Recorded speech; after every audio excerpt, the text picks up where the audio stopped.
Welcome to ENTREPRENEURFest, a celebration of the entrepreneurial spirit presented by LATINAFest and the Amazon Prime documentary, All In, The Fight for Democracy. We have an exciting day planned with special guest speakers, including an Oscar-nominated producer-director, spoken word artist, Angeli Rodriguez de Orbe, powerful entrepreneurs, and special surprise guest appearances. We will be your hosts, Bel Hernandez and Naive Reynoso. As co-founders of LATINAFest, which is an event that we have been producing since 2018, we encountered a dynamic group of entrepreneurs at our annual event attended by thousands. Let's take a look at our first LATINAFest. Totaling over 28 million in the U.S. alone, Latina women are becoming social and economic powerhouses. And the first annual LATINAFest, held at La Plaza de Cultura y Artes in downtown Los Angeles, was a clear reflection of that. 80 vendors here, like 99% of them are women. And so they don't realize the power that we have. And this is a way to inform them and to inform others. An estimated 2,000 attendees enjoyed the day's festivities, which included a celebrity panel and inspiring performances, but also provided a platform for many Latinas to showcase their businesses. Well, we have everything. We have people that have party supply companies, we have food vendors, we have people that are in education, we have people that are in mental health and want to distribute information about mental health. We have people that are launching their clothing lines here. So there's a little bit of everything, and that just goes to show you how diverse the Latina community is. I'm really excited to be here because it's LATINAFest and these candles celebrate being a Latina, so it's a great combo. It was also empowering. It's so nice to work with all these strong women who have these businesses, and I see them go out and get it, and it just really inspires me. More women need to really put themselves out there, give the exposure that they need to have, because we are powerhouses as a community of women empowering other women, because I really truly believe that helping each other is the way to go. So just being exposed around all these other powerful women, I think is amazing. I think this should go just different cities, different counties, different areas, hopefully all across the world. I'm launching here. And this is my very first event. Yes, and the fact that these amazing ladies put this event together for all these Latina entrepreneurs, for us to showcase our businesses and grow and work together here, networking, meeting other women, seeing how we could collaborate and grow together is amazing. Events like this, we get examples of strong Latinas, we get examples of how to succeed, we get a roadmap of the possibilities that are out there. So as vendors out here, it's definitely eye-opening, it's definitely motivating and inspiring. The festival's Latino twist gave new generations renewed pride in their culture.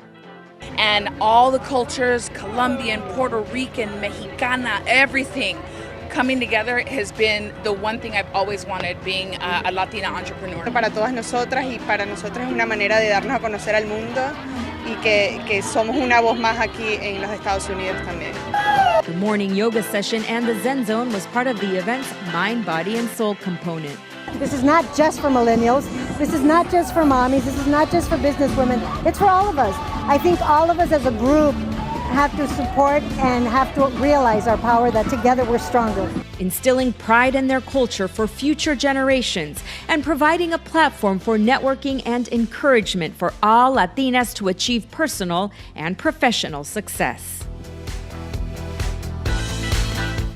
And now we have the pleasure of introducing our MC for the day, KBC7 journalist, Anabel Munoz.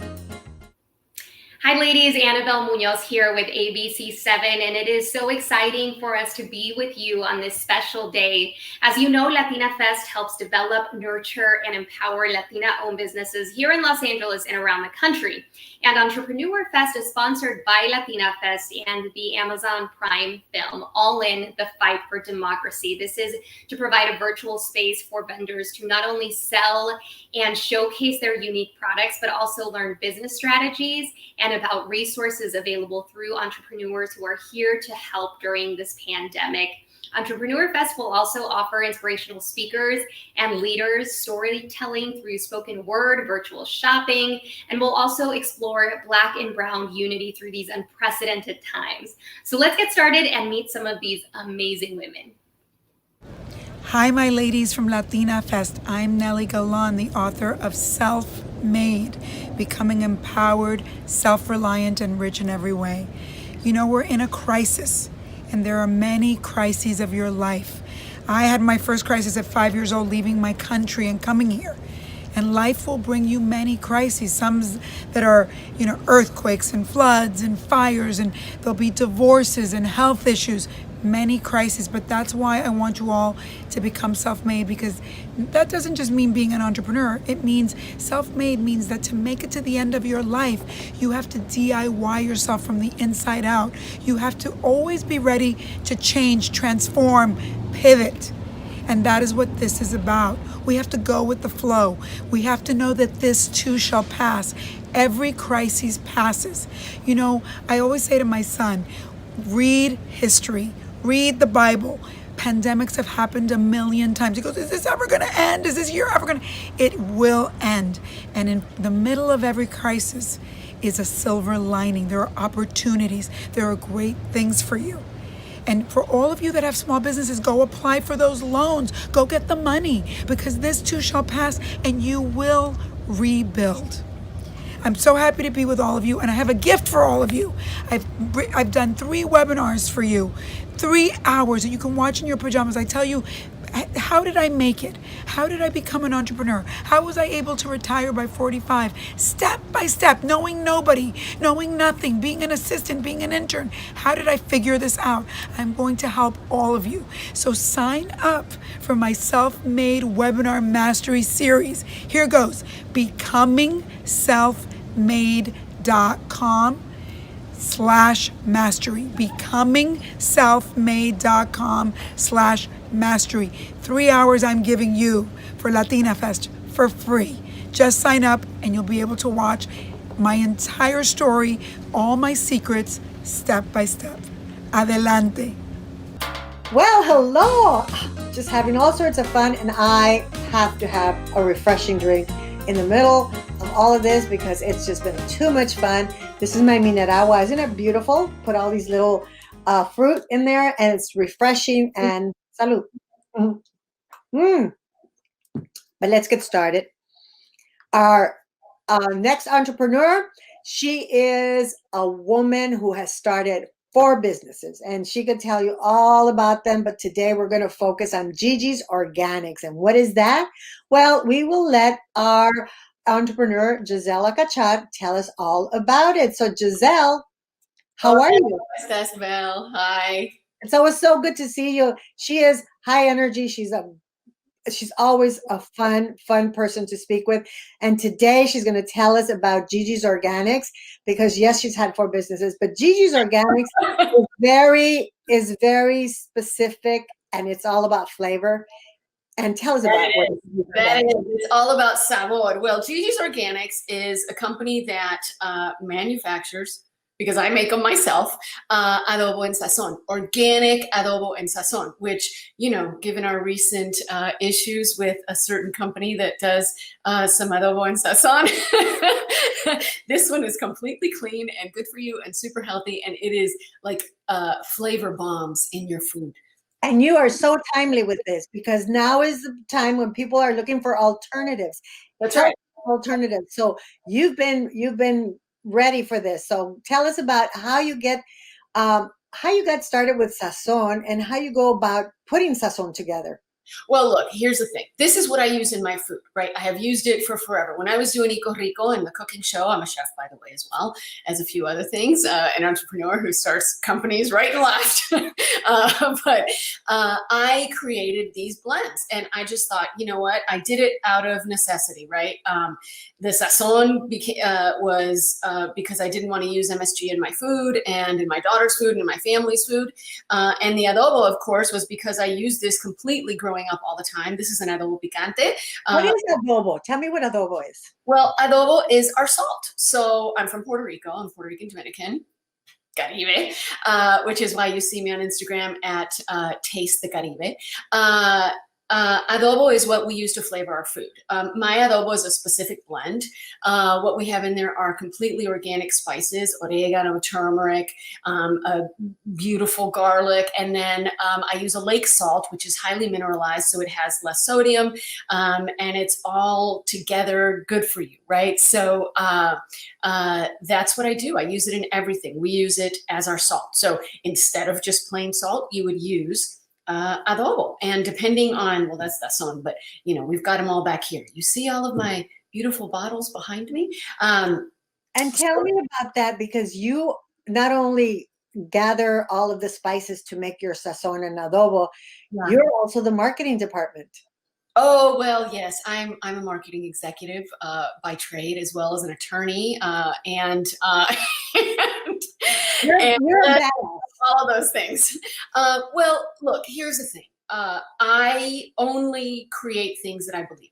I'm deeply, deeply passionate about health and wellness, particularly as a Latina and in the Latino community, with everything that's going on with, you know, increased rates of diabetes in children, problems with air and asthma, and, you know, water, and all of the diseases that are causing so many issues in our planet. And when I first started all of this with Eco Rico, you can find me at Eco Rico on YouTube if you want to watch me cook. I got tired of being shamed about what I was eating, what I wasn't eating. I didn't know how to shop for things. And so I just decided to educate myself and create my own thing. I mean, and look at this. I want to show everybody, like, here's how it all starts, right? Yes. From her way. Look at this. Tell us which one is which. Well, I can't tell what's on what side right now, but one of them is adobo picante. I think that's the spicy one on the left, and then I think that's adobo with black pepper, and then that is the sazon all purpose from what I'm looking at. And as you can see, our mission is to disrupt Latin food one healthy meal at a time. Belle, you and I have talked a lot about this, right? My mission in life is to serve people and planet. And so everything that I've done has been about that, right? I really believe in integrity. And, you know, as your mission has been to, you know, bring Latin media and entertainment forward, mine has been about, you know, the things that I really care about, which are. So you know, tell me one thing. What do you love most about being an entrepreneur? To be your own boss, because you've worked for corporate America and now you are your own boss. What do you like about that? You know, I love building and launching. I love it. I'm deeply passionate about that process. I just love seeing this happen, right? And then the thing that makes me even happier is when people do use it and then they talk to me about it. They send me, you know, texts and videos and pictures of their food, and they come back for more and more and more. So tell me, what are you going to do for everyone who's watching and wants a new sazon? They want to go with a new organic sazon and eat healthy. Where can they find you, and what are you going to do special for all the people at ENTREPRENEURFest today? Well, it's free shipping and tax. And, you know, as I've stated, when I talk to entrepreneurs, I tell them, particularly if you're going into retail or you have products that you want to launch, the biggest thing that is the biggest cost is your fulfillment. So, you guys would not know how much, and ladies would not know how much it costs to just ship products. And especially for small businesses, free shipping is really kind of the biggest, the thing that eats up all of our. So that's what you're going to get today. So order today, okay? Order today, and you will get a free shipping. We all know, because when we buy something, it's really a great price. And then by the end, you've got like, you know, $15 you have to pay extra. Oh, well, it's a ton of tax and it's a ton of shipping. And so I'm covering both for everybody. Awesome. Okay. Well, you can find Gigi, Giselle, and her Gigi's Organics at that. You can find it at gigisorganics.com. Yes. And what I really would love for everybody to do is watch the show. It's all there at the website. You can find recipes, you can find the blog, you can find Eco Rico TV, and of course you can order the products. And then you can find me anywhere online, and just hit me up and DM me if you want. If you have questions, if you want recipes, if you want to chit chat. Okay, well, thank you so much, Giselle. Now, I've known her for a while, and I know her recipes, and she really does some great recipes. music and dancing included. So, hey, do it today so that you can go out and also learn a little dance here. We were so happy to have Giselle, just as we're happy to find out who else you're going to meet, because we have some wonderful Latina entrepreneurs. This is what it's about. It's an entrepreneur fest, and we just can't wait to introduce you to more. I'm so excited to introduce our next vendors, Denise Favela, founder and partner of Travel Mercado, and Brenda Varela, partner and chief of operations of this amazing company that we all need right now. Thank you for being here at ENTREPRENEURFest. Hi, thank you for having us. So Travel Mercado, everything that you guys sell, I mean, it's so amazing. Talk to us about your company. Yeah, so Travel Mercado was founded with the goal of nurturing a symbiotic relationship between our small business and artisan collectives and indigenous communities. Right now, Mexico, maybe one day we'll expand to other countries. And so we work directly with artisan collectives and artisans via a liaison that works at a nonprofit in Mexico. And it's our goal to nurture this relationship and for both of us to grow mutually. Awesome. Yeah, now we are working with the Masawa community and the Otomi community. Yeah. So what do you sell? Tell us. So let's start off by, we started selling face masks, actually. This is the Flor Masawa. This is from the Masawa community. And it's very beautiful. No mask is alike. These are hand cross-stitched. And they're very beautiful, and they have these elastics so you can adjust. And we have our geometric design. This one's really cool. Yeah. I think this is really nice for men and women. And we have some of our own This is one designs. of my favorites. It's the Monarca. It's beautiful. Very beautiful. So yeah, I want to ask you, these masks, obviously they help these indigenous communities in Mexico, and they also help us kind of promote and be proud of our culture during these times of COVID, right? Talk to us about the price point of these masks and where can people buy them? Okay, so these masks, the Masawa are from the Masawa Collective in Mexico, and they're $15, and you can find them on our Etsy shop under Travel Mercado or Instagram under travel_mercado. And we participate or engage in a fair trade relationship. So we assure that we never barter, and we always give our artisans the compensation that they request. Awesome. So I think this whole journey of entrepreneurship comes so naturally to us as Latinas. And Denise, I mean, I know that you're like pretty much a doctor, right? Don't you have a PhD or something like that?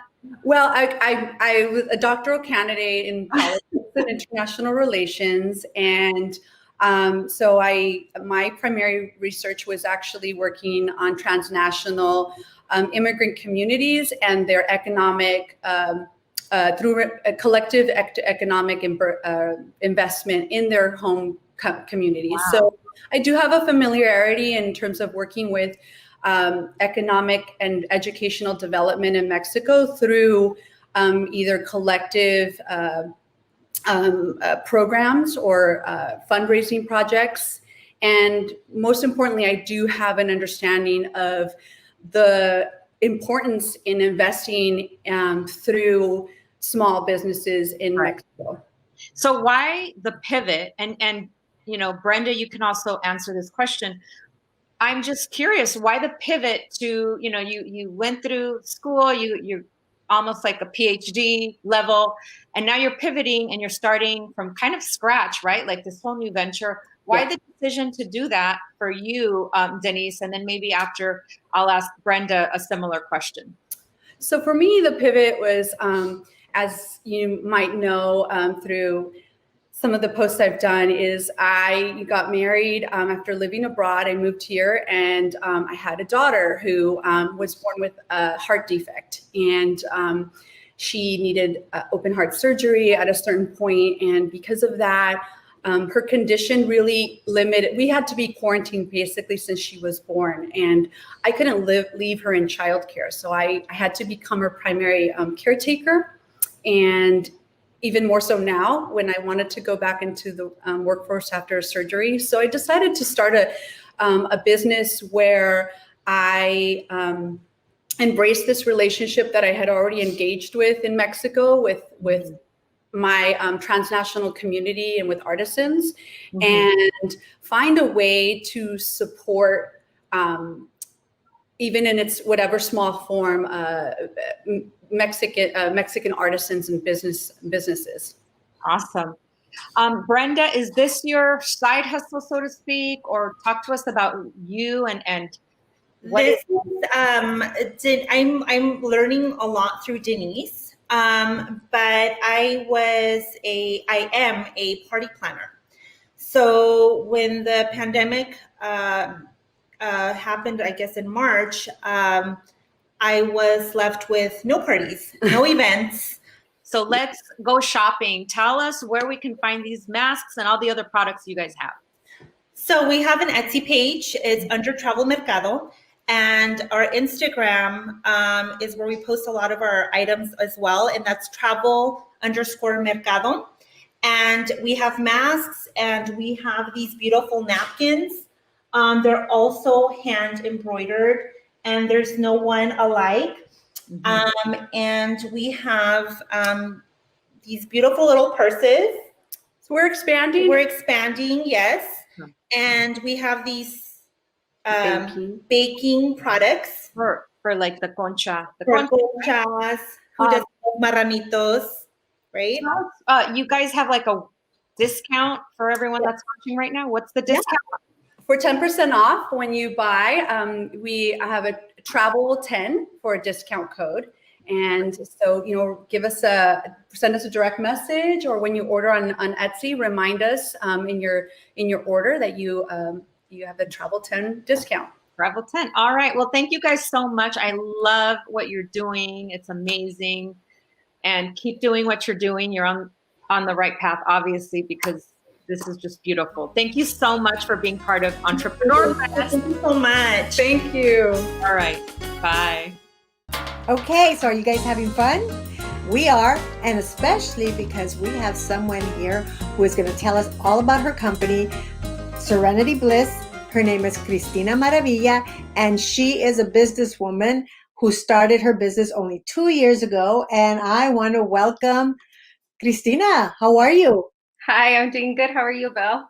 Good. Tell us about Serenity Bliss. Tell us why you started it and why you gave it the name of Serenity Bliss. So I started my business 2 years ago. And the reason why I started it was because I wanted healthier natural medicine for myself. And so what happened was that little by little, I started telling my friends about it. And then it just became a business because I noticed that there was a lot of people who actually need natural medicine or a natural approach for their bodies. Why Serenity Bliss? There was an oil that is named Serenity. And so I fell in love with that oil. That was my calming oil, the one that I always wanted on my body. And so Serenity seemed like it just fit. And I came across Serenity Bliss because the name together, it felt right at the moment. And so Serenity Bliss was the name that I chose for my company. I love the name, but tell us, this is your side hustle. You have a full-time job. Tell us about the full-time job and then that you do during the week, I guess, right? Right. So Monday through Friday, I work at UCSF Health, the University of San Francisco. I work in kidney transplant. I'm a practice coordinator there. I work with living kidney donation. And Saturday and Sunday, I focus on Serenity Bliss. And tell us about those products that you have there, because you have natural, cruelty-free, and non-toxic products. But tell us what they do and give us a couple of names of the oils that you have. Right. So I have all of these on my website right now. I have from Restful Nights, which is this blend right here. This one's good for sleep. Each one speaks for itself, I think. I have a stress blend. I have here the headaches blend, which is good for headaches. On my website, I also have on how to use each individual oil and where to apply it to the skin. Each one is also, I added fractionated coconut oil, so that way when you apply it to your skin, it doesn't burn or anything like that. Here I have the sugar scrub, which I also have on my website. And that one's good for exfoliation. You'd want to use that one in the shower. And tell me, you even have one for cramps, right? I do. That one's actually right here. This one right here. And it's actually called Tu Comadre. My mom and I have code word for when we get our period. And so Tu Comadre. Tu Comadre. Yeah. And so that is how I came up with it. And so, you apply it to your abdominal area whenever you're cramping. Yeah. And tell us about the belief of essential oils, because some people might say, well, is that like medicine? Is that going to cure me of things? Explain to us how essential oils help you. So they help the body heal itself. Technically, we're not allowed to say that they heal. So I would say that they help the body. And the more you apply, the better. It just depends on what it's for. Okay. Yeah. So tell us, you have a special discount for the Entrepreneur Fest viewers? I do. So I have a discount code on my website, and it will be applied at checkout, so you don't even have to type it in. It's called Shop Serenity. And if you don't see it, you're welcome to, I have my phone number on my Instagram, my business phone number, and I also have my email on there. So you're welcome to email, send me a direct message. If you don't see it for any reason, I will accommodate. And tell us where they can find your products. Yes. So you can find my products at www.serenityblisswellness.com.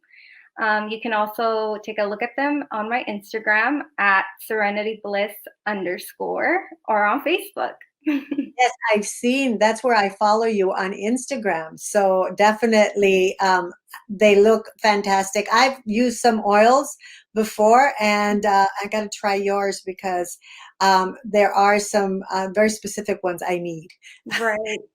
So, did you want to say something else? I did. There is a new product that's going to be released sometime in September, and it's a lash serum, which I'm so excited about because I've been working so hard on this product. Yeah, so be aware that there's going to be new items in Serenity Bliss. Tell me how, when you said you work so hard, what's the process in introducing a new product for you?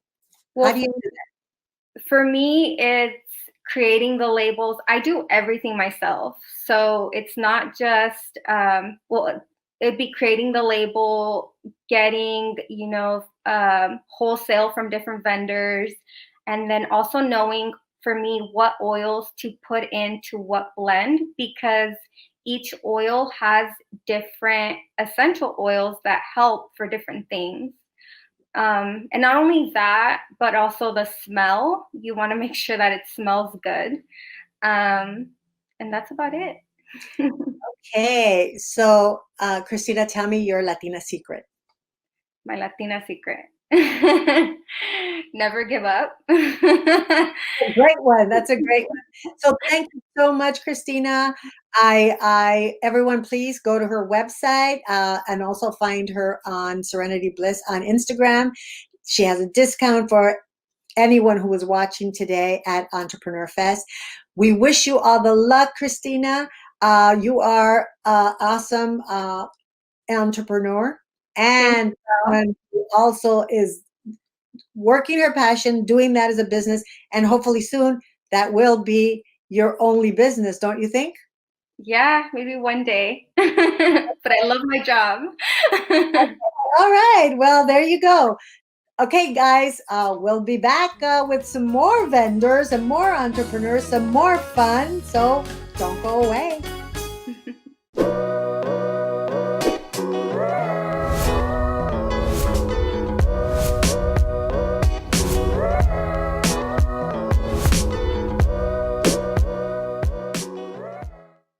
And one of our amazing guests today is the sponsor of ENTREPRENEURFest, or one of the sponsors of ENTREPRENEURFest, presented by LatinaFest, which is Lacio. And here we have the beautiful CEO and founder of Lacio, Nadine Ramos. Thank you so much for helping us put all of this event together.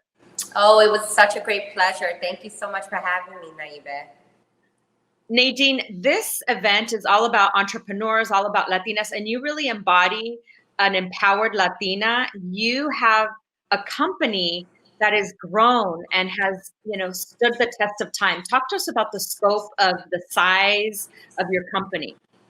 Yeah, I started as a one-woman show, to be quite honest, and I've never thought in a million years that I would be a global brand today.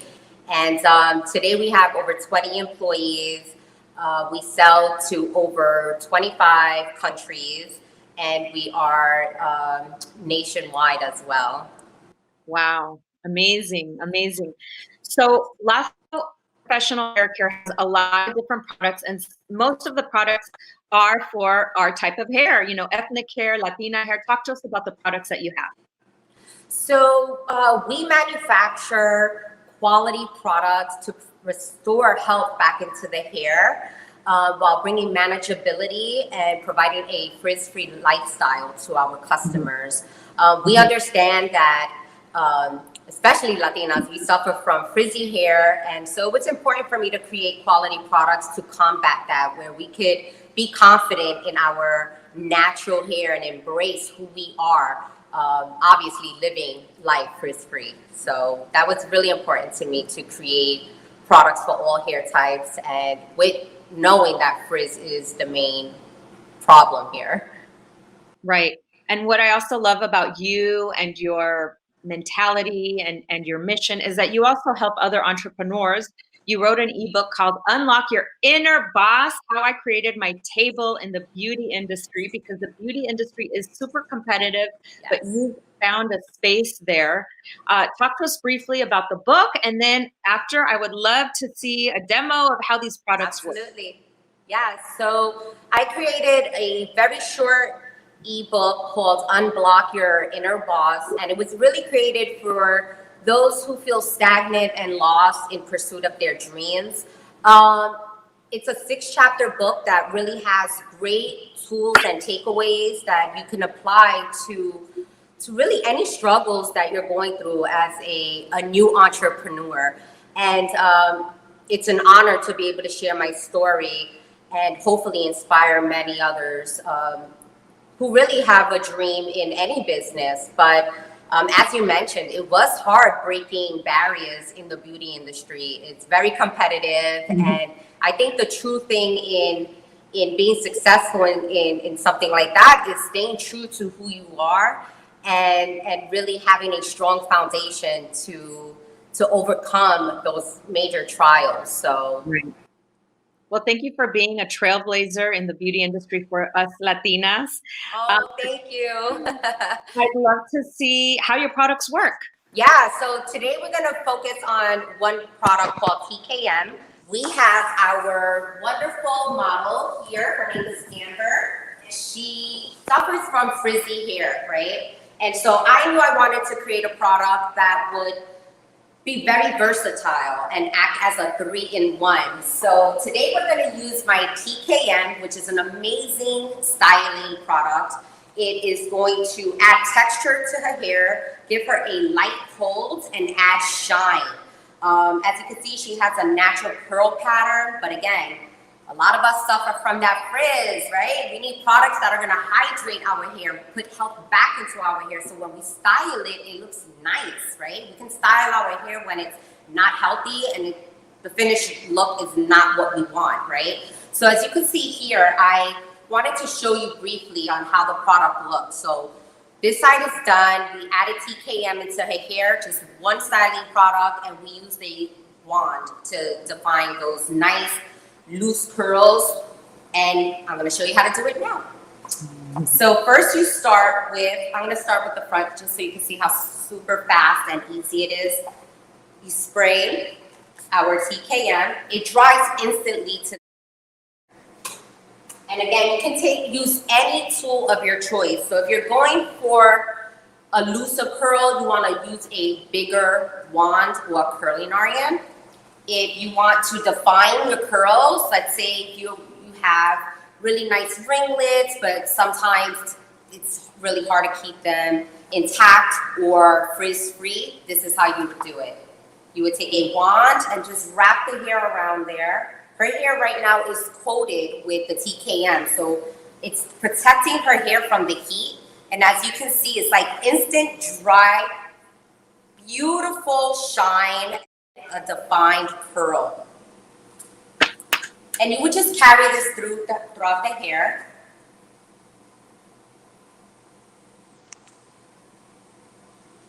And there you go.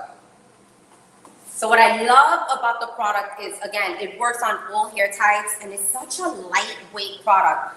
Don't you hate when you use a product and it makes the hair feel really heavy and like as if you have products in it?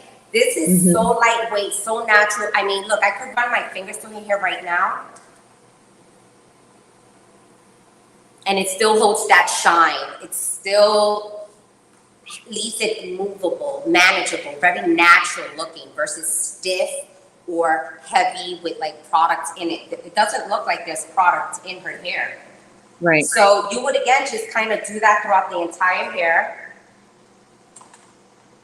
Wow. So is that how you did your hair? Because I love your hair, Nadine. I honestly, thank you. I cannot live without this product. It is my new favorite and my go-to for everything. Can you give young Latina entrepreneurs that want to break into the beauty industry or any industry for that matter, some tips, like some of the things that were included in your book, Unlock Your Inner Boss, how I created my table in the beauty industry. As you're doing this, I would love to hear those types of tips as well. Yeah, absolutely. I think that one of the key things to really creating your table in any industry would be to really have a sense of self, right? You need to have a level of confidence that no one but you can give yourself. And I say that because it's not easy in business. And some of us, if we lack confidence, the moment we feel that we failed or our goals weren't met or it's taking longer than we anticipated, we can tend to either give up or be really hard on ourselves. And so, you know, you really got to dig deep. You really have to dig deep into the person you are and really define who that is. And from there, I believe that building of self-confidence starts to come out. And then once you have that, you're unstoppable. When they say no, it's like, okay, moving on to the next. Or you don't take no for an answer. I don't take no for an answer. I don't ever take no for an answer. I can tell you that. And again, that doesn't come if you're timid, right? And when you build that, I'm telling you, that's when things start to change. That's when you can actually be a good leader, right? That's when you can start incorporating those qualities into your team, and now you start building that foundation in your company, and now you have a team of people who are confident as well. I mean, and that is powerful. So my biggest takeaway on that would be time, time to reflect, time to really develop that quality, because it's really important to have in any business. Right.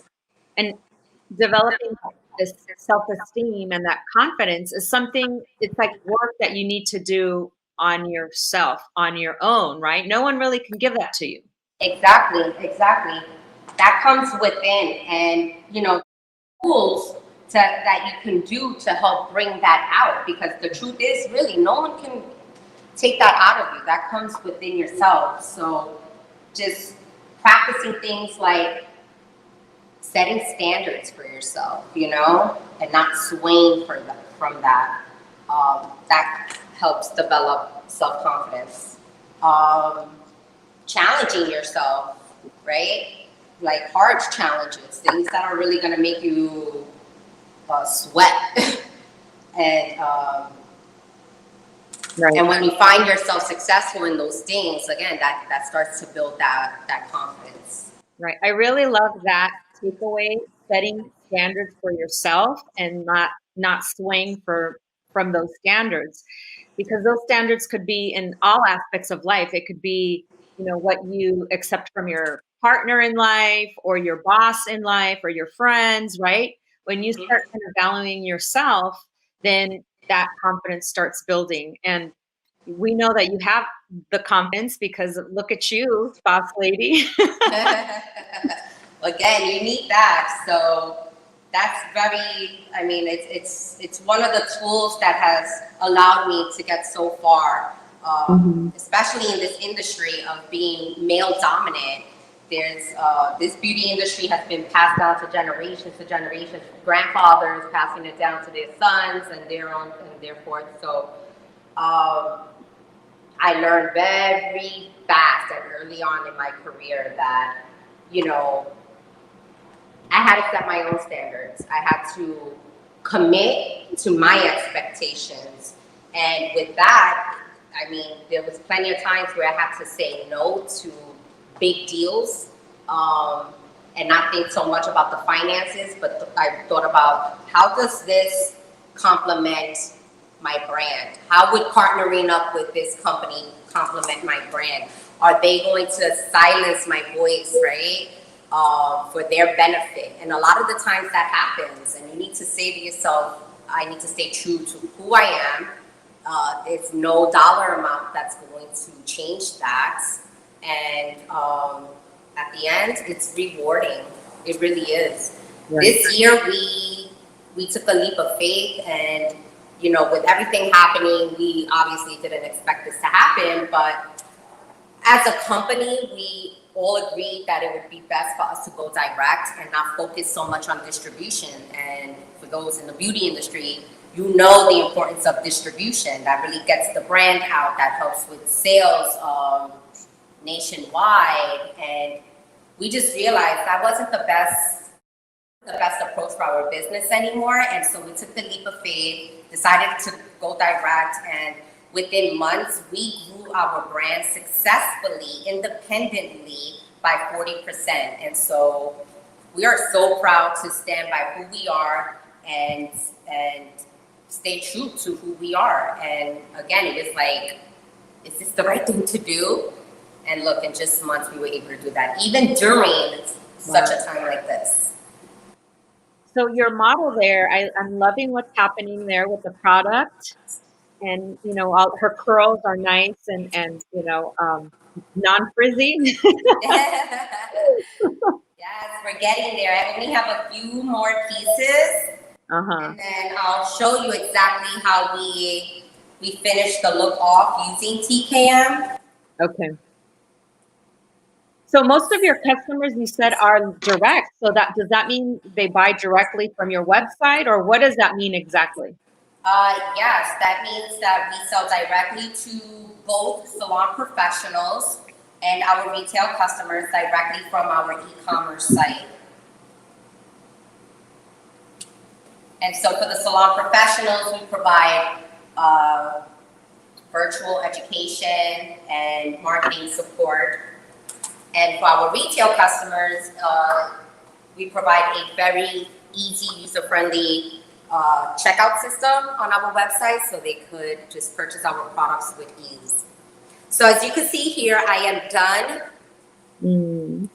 styling her hair with the wand. I'm gonna spray just a little bit more to give her that finished look. You could use a comb so it doesn't look so in place. You want it to look really natural and full of volume and body. Wow. So is that is that spray also like a hairspray type thing, or what is it exactly? Yes. So as I mentioned earlier, I love it because it acts as a 3-in-1. It's going to act as a texturizing spray and mist. A hairspray, it gives it a soft hold.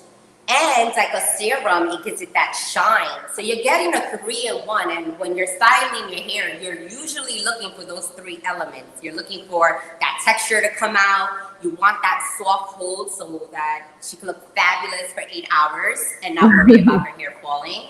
And then you want that finished shine, but you don't want it to weigh down the hair. So TKM provides all of that in just one bottle, giving you texture, shine, and a nice finished hold. Perfect. And where can people find it if they want to go and buy it? What's the website? So you can go on to LACIOinc.com and mention LatinaFest 2020 and receive 20% off. Awesome. Well, Nadine, we're going to talk to you a little bit more later on, or we're going to hear from you a little bit later on in the show. Thank you so much for being one of the you're really to support the Latina entrepreneurs that are just starting, that hope to be at the level that you are one day, and they will with all this encouragement. And I also want to remind people that if you want to get Nadine's tips, go and buy her book, Unlock Your Inner Boss, How I Created My Table in the Beauty Industry. Yes, Nadine, thank you so much. Thank you. We're going to hear from you a little later on in the show. Yes, looking forward to it. Thank you. Okay, bye. In 2018, the Aspen Institute website proclaimed that if the Latino community is the nation's economic powerhouse, then Latinas are the engine. The Latino buying power reached $1.5 trillion in 2018 and is projected to grow to $1.9 trillion by 2023. Today, Latinas make up 1 in 5 women in the U.S. They are attending colleges at a higher rate than ever and contributing to the surge of the Latino-owned businesses. For the most part, Latinas are the decision makers in their household.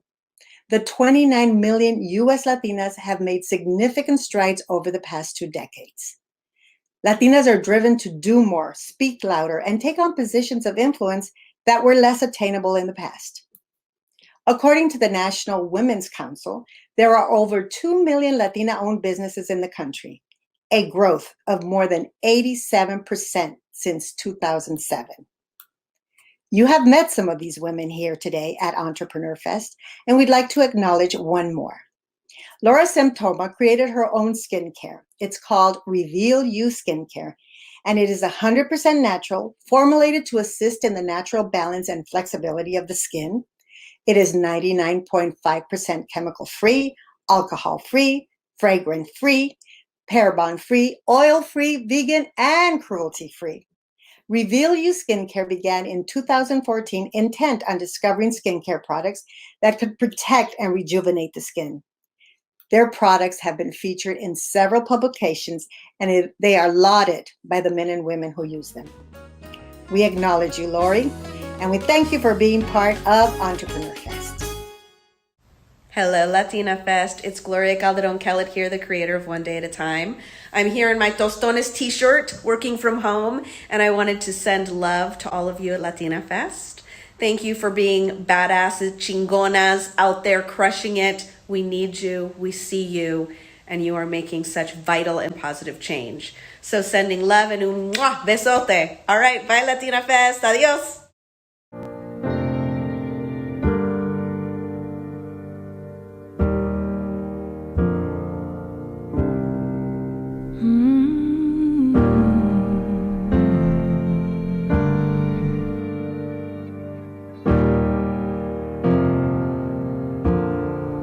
holding your breath is safer than breathing. This is a petty love poem for the last man I loved. You see, I am the woman after the girl talking.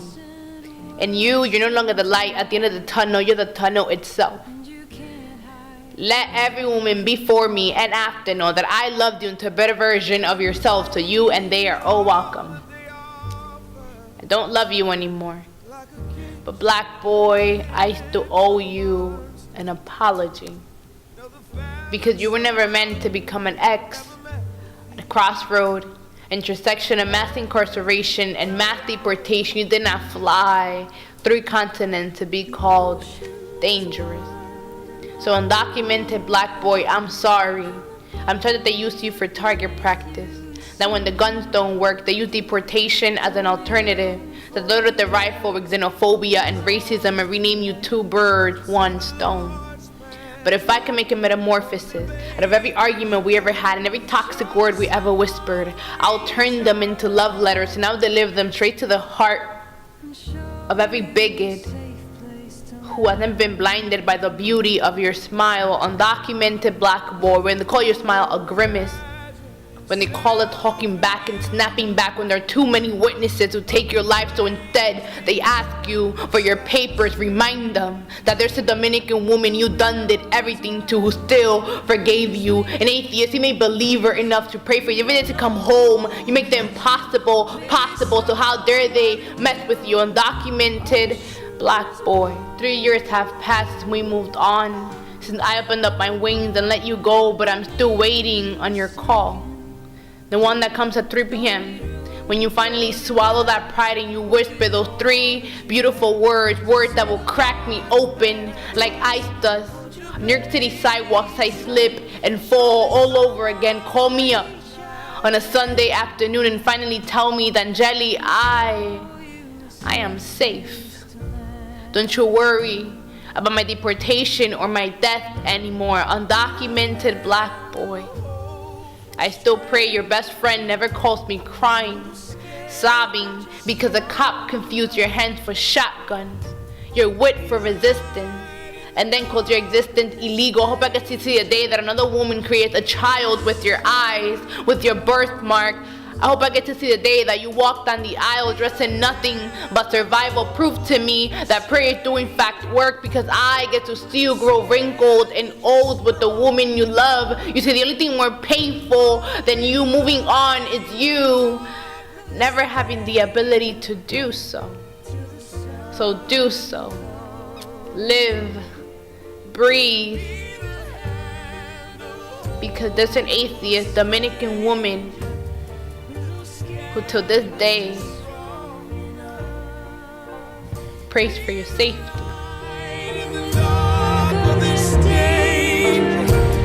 Till the sun comes up, till the sun comes up, oh, oh. Till the sun comes, till the sun,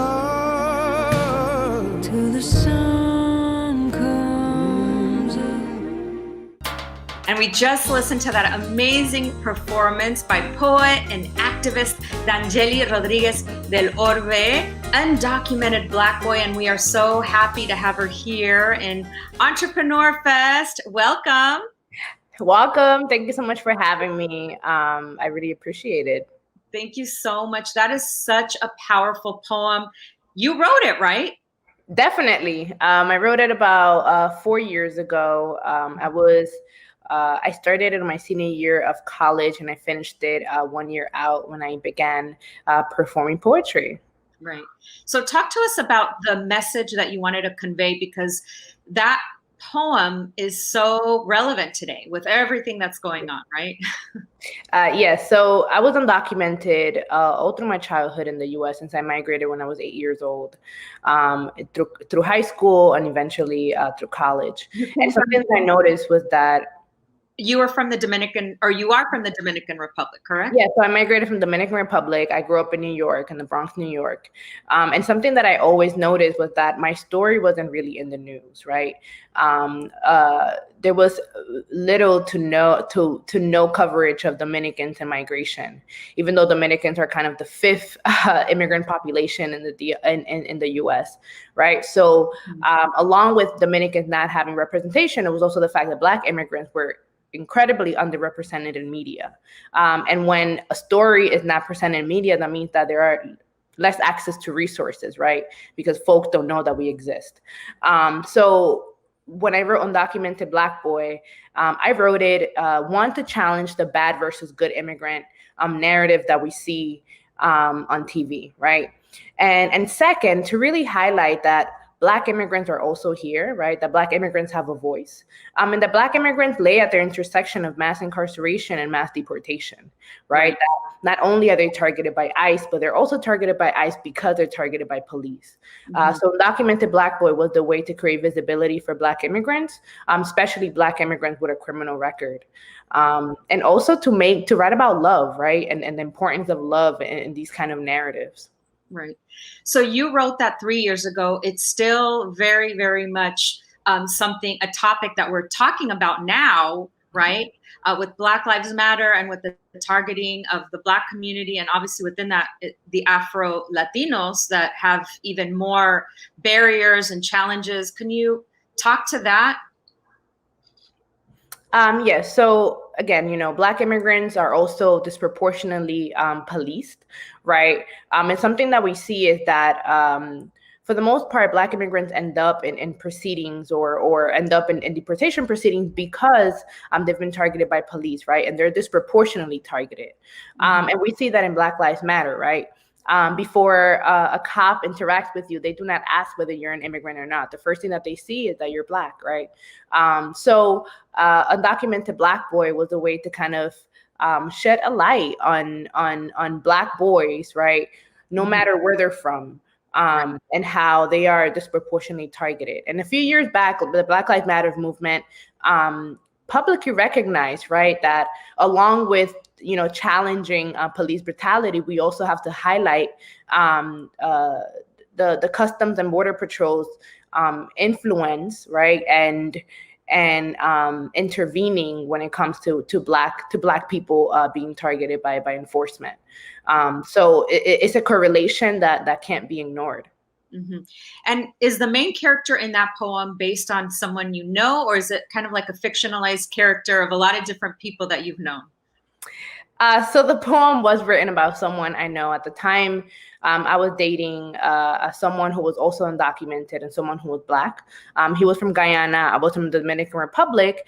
And a lot of these stories are not really told in media, right? That immigrants can come from another place other than Mexico and Central America, right?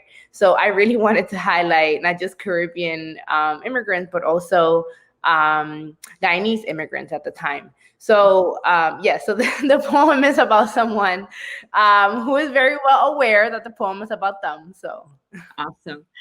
So talk to us about your work. You, you're a poet, you're an activist, you do so many things. You're a podcaster.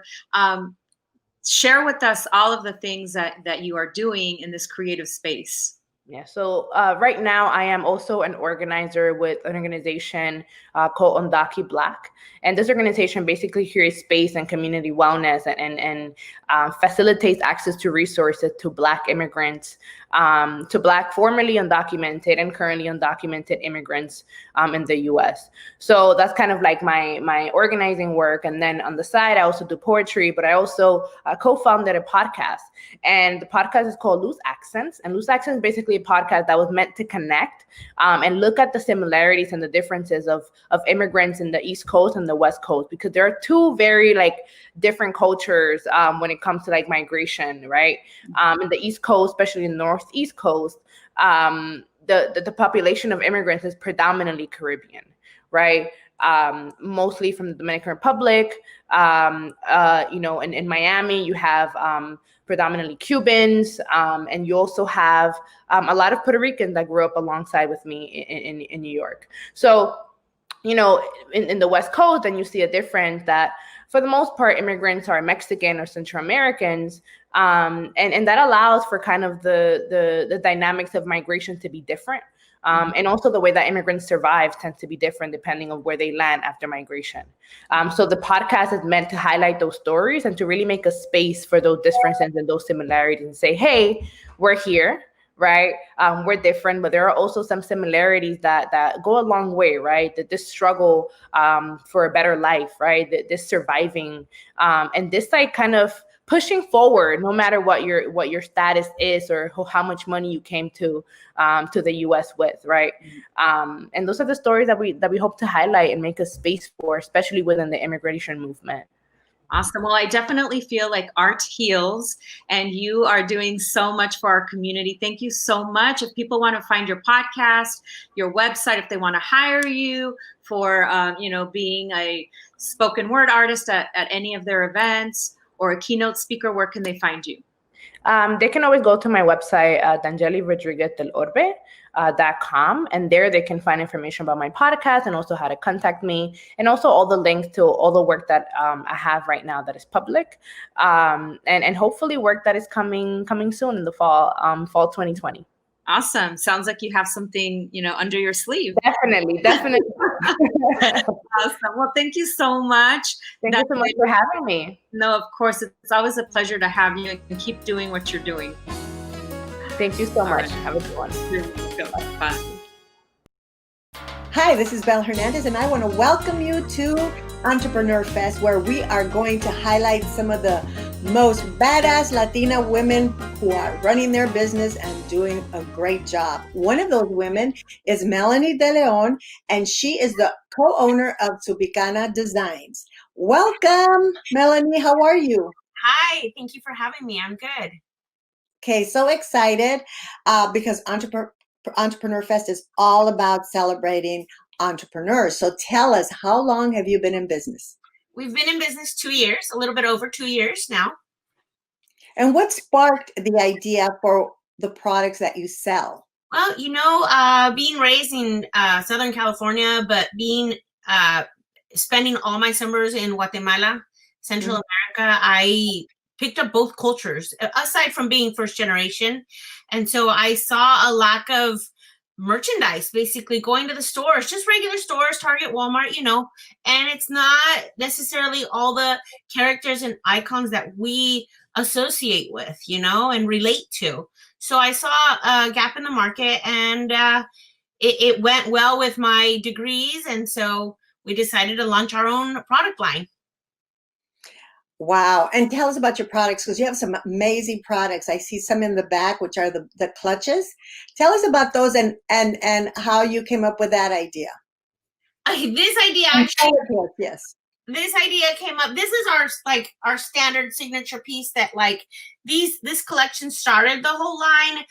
We grew up playing loteria, and I wanted to do it in a different way other than just a printed loteria that we see now. So I designed it with hand beading, embroidery, and on the back. And this purse at an event was picked up by Eva Longoria, and that's where we got a little bit more of a platform. Oh my goodness. Yeah. So we started with the bags. We still have them. They're very popular still. We've got a silhouette right here.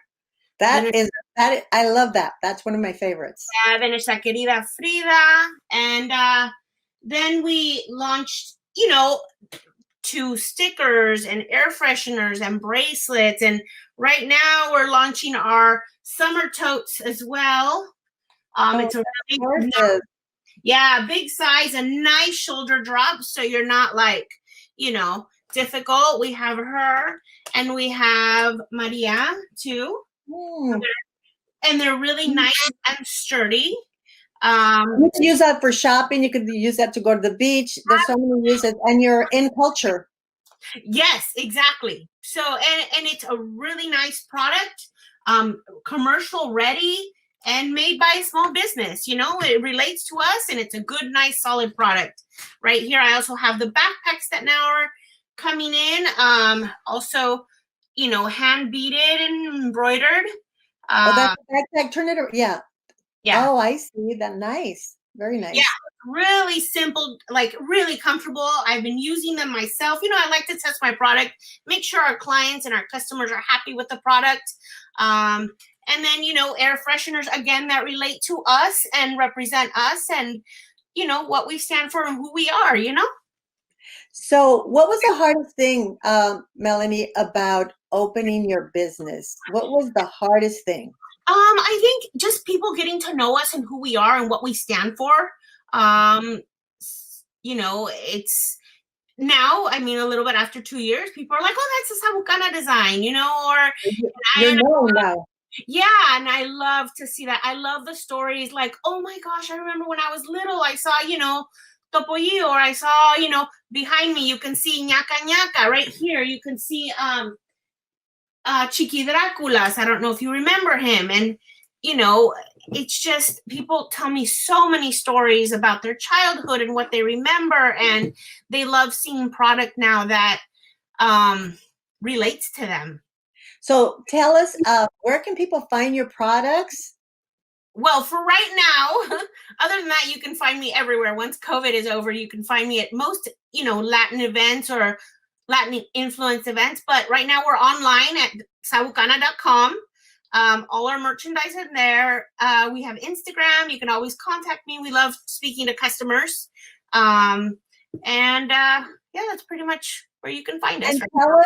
And tell us what discounts you have in store.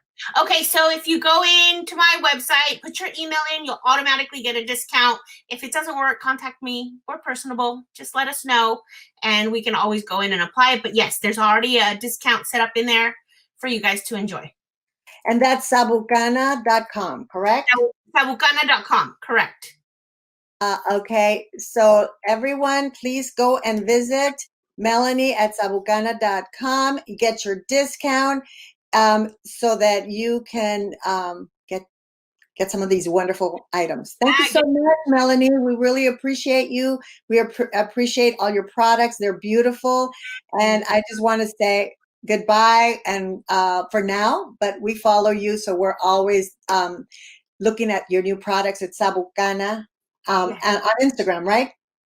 Yes. It's at Sobekana. Okay. Thank you so much. The best of luck in all of your future business. Thank you. That is it for us from ENTREPRENEURFest. Thank you. I love seeing all these amazing Latinas that are following their passions and going for it. Yes, and speaking of powerful Latinas, ABC7 LA community reporter Gabriela Milan talked to one of our vendors here at ENTREPRENEURFest. Let's go over to her. Yes. Hi everyone, I'm Gabriela Milian, a community journalist with ABC7, and I'm so excited to be a part of ENTREPRENEURFest. It's never too late or too early to become an entrepreneur. Meet 18-year-old entrepreneur Katie Gonzalez, who turned her pain into passion and is now thriving. I had depression because I guess the school I went to before, there were just so many students and there were just bullies and just a negative environment. So then I would watch slime videos. I was like, oh my gosh, this looks so satisfying. I want to play with it. I want to try it. So my mom actually got a bunch of supplies so I could learn how to do it. And I was actually out of therapy after that because it changed my life. I had gallons of slime in my room. My mom was like, you should sell it. You have so much of it, it's just sitting here. I think pop-up events, just anything Vendorama definitely was a good spot for me where I'm always there every month. I did classes. For the classes, they felt like it was a time for family bonding because it wasn't just for the kids, it was also for the parents too if they wanted to join. I had stuff planned from March to June, and when the pandemic came, April was when everything was kind of canceled. It made me a little sad because not only my classes were canceled, my parties were canceled, events, and it's not even just this made me so busy. I didn't really have time to do anything else. So it just I was like, what do I do now? I'm not the type of person to try to sell you something when we're going through a tough time. And I felt like we were all going through something that was like, we just need to pause right now. We just need to focus on our families, our safety. I didn't want to like buy my slime. You know, even though it is therapeutic, it is helpful. I don't know. I just took a break, to be honest. I definitely see myself with a store. Like, not only just for slime, but like a party store as well, because like we do other things too. You're gonna keep growing. Even if you grow 1 follower a week, you're still going to keep growing and growing and growing. And like, content is everything. That's all I'm gonna say. It's not about like what your friends say, what your family says. Oh, you have a small business. Oh, you only have this amount of followers. That doesn't matter. Because if you keep driving yourself, you keep pushing yourself, one day you're gonna reach your goal. And they're gonna stop talking.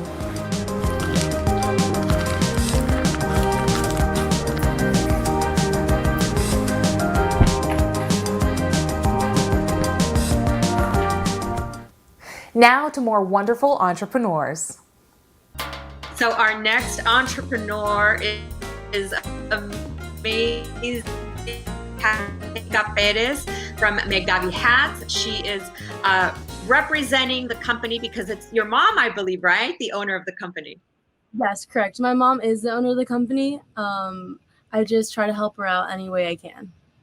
That is so amazing because I think one of the effects that entrepreneurs have is showing their children how to also be entrepreneurs. So amazing. Angelica, talk to us about Magavi Hats. What kind of a company is it?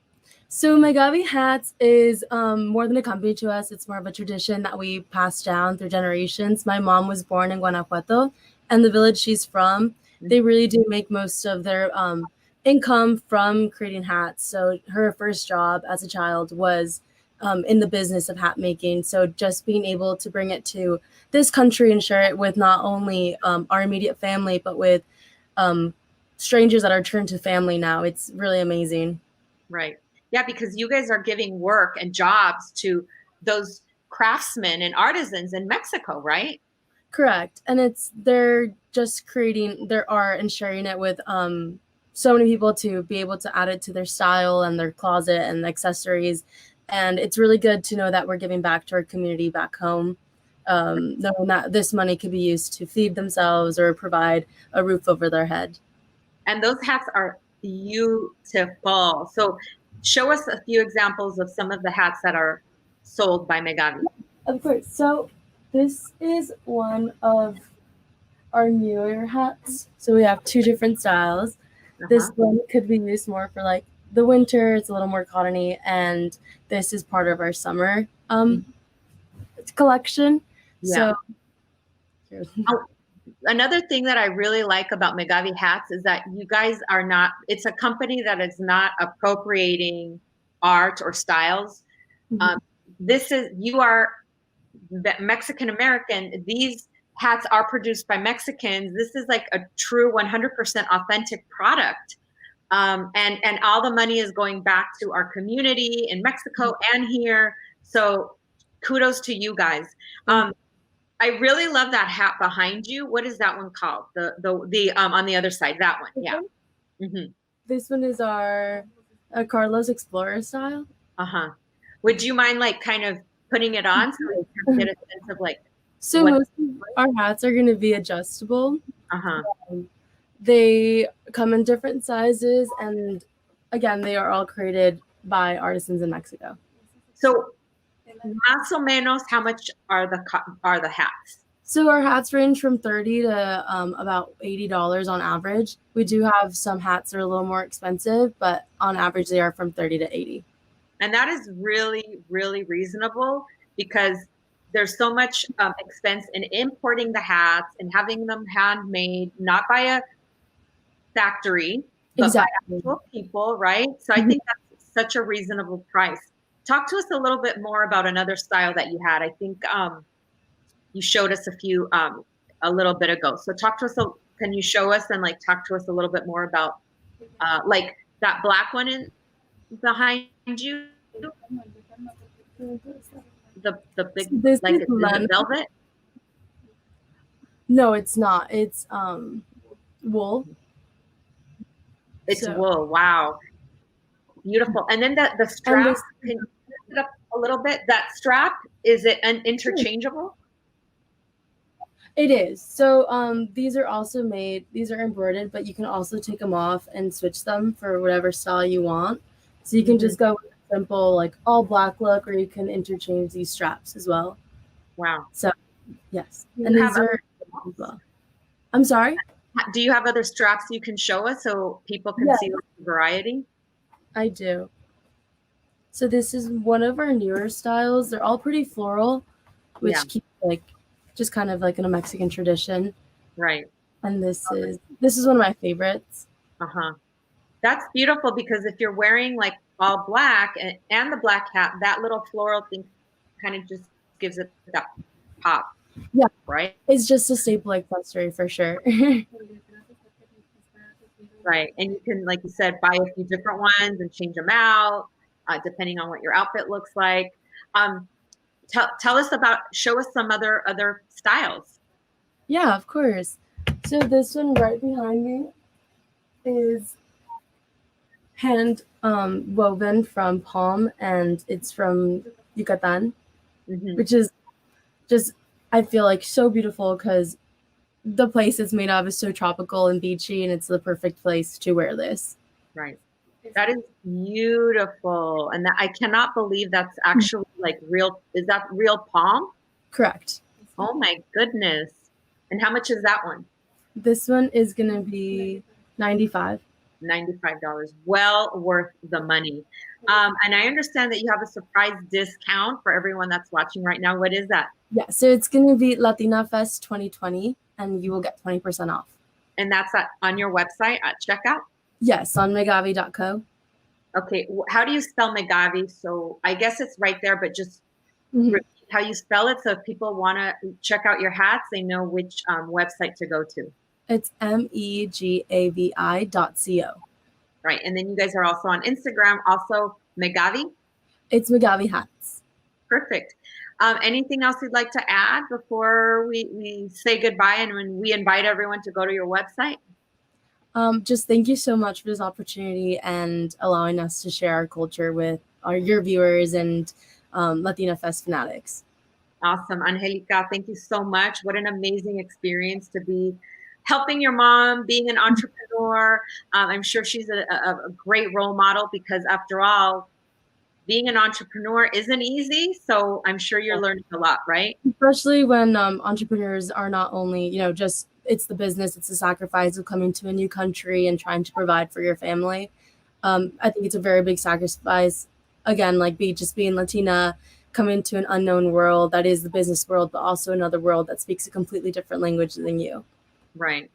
We have a lot of bold and brave entrepreneurs out there. Well, thank you so much, Angelica. And let's all check out those beautiful Magavi hats. All right. Hello, I'm Hilda Solis, Chair Pro Tem of the Los Angeles County Board of Supervisors. In only a few short months, our lives have changed dramatically. The COVID-19 pandemic has brought significant economic hardships for Latina entrepreneurs and small business owners. This is very important to me since I represent some of the most vulnerable communities in LA County, such as East Los Angeles, who have been hardest hit by this pandemic. To respond, I established the COVID-19 Business Relief Grant to support businesses in unincorporated areas within my district. Furthermore, in partnership with institutional and corporate philanthropy, the county, along with the city of LA, has come together to create the LA Regional COVID-19 Recovery Fund. The regional fund offers loans and grants to micro entrepreneurs, small businesses, and nonprofits. For more information, please go to lacovidfund.org or call our new LA Disaster Help Center at 833-238-4450. Our East LA Entrepreneur Center, located at Centro Maravilla Community Center, is still providing virtual services during these unprecedented times. The center, which I advocated for and worked to open, is currently operated by our Department of Consumer and Business Affairs Office of Small Business. It is a one-stop business development hub that assists prospective and existing Latina business owners with a multitude of services, including access to capital, information about navigating permits and licenses, and one-on-one business counseling and succession planning. It is a substantial investment in our East LA business community. Small businesses and Latina entrepreneurs keep our regional economy strong. We all win when we support and empower our small businesses, micro enterprises, and emerging Latino entrepreneurs. Together, we'll get through this crisis. Thank you all for doing your part. When you vote, something powerful happens to your voice. Your single ballot becomes a megaphone. You stand out and tell your community and our nation what you want for our future. Vote411.org is your tool for accurate and unbiased election information on the issues that affect you and the people you care about.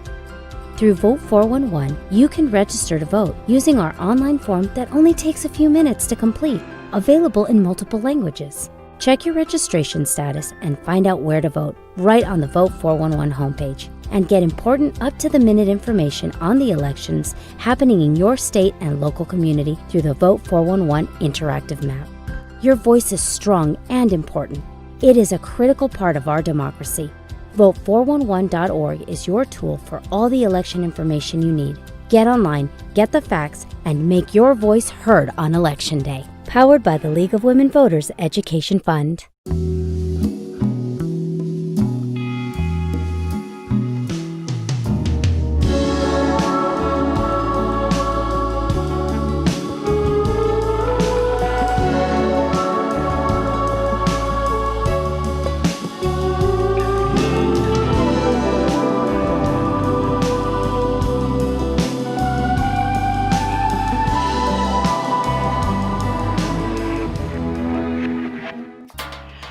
Wow, so much fun, so many people, so many entrepreneurs, so many vendors, so many of everything. And we're glad that you're here with us, because this is all about the entrepreneurial spirit and a bunch of Latinas who are going out there and doing it.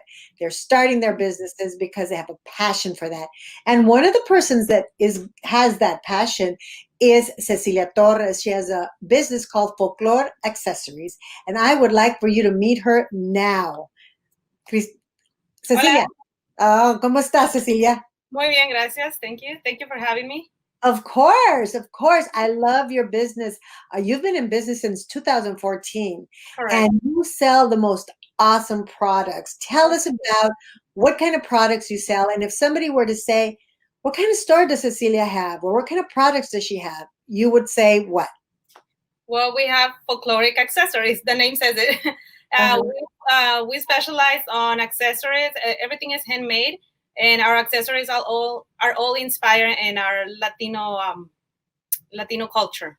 So all of them have themes such as Dia de Muertos, freedom, different things.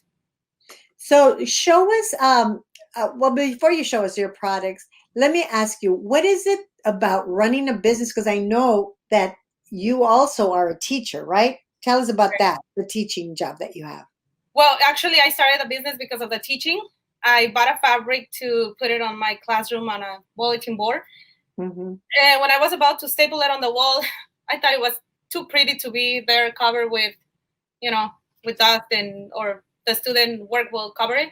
So I decided to make a tote bag out of the fabric, and I made it and I loved it. And then I went and bought more fabric and I got into it, and, friends and family started asking to make some for them. And that's how we started.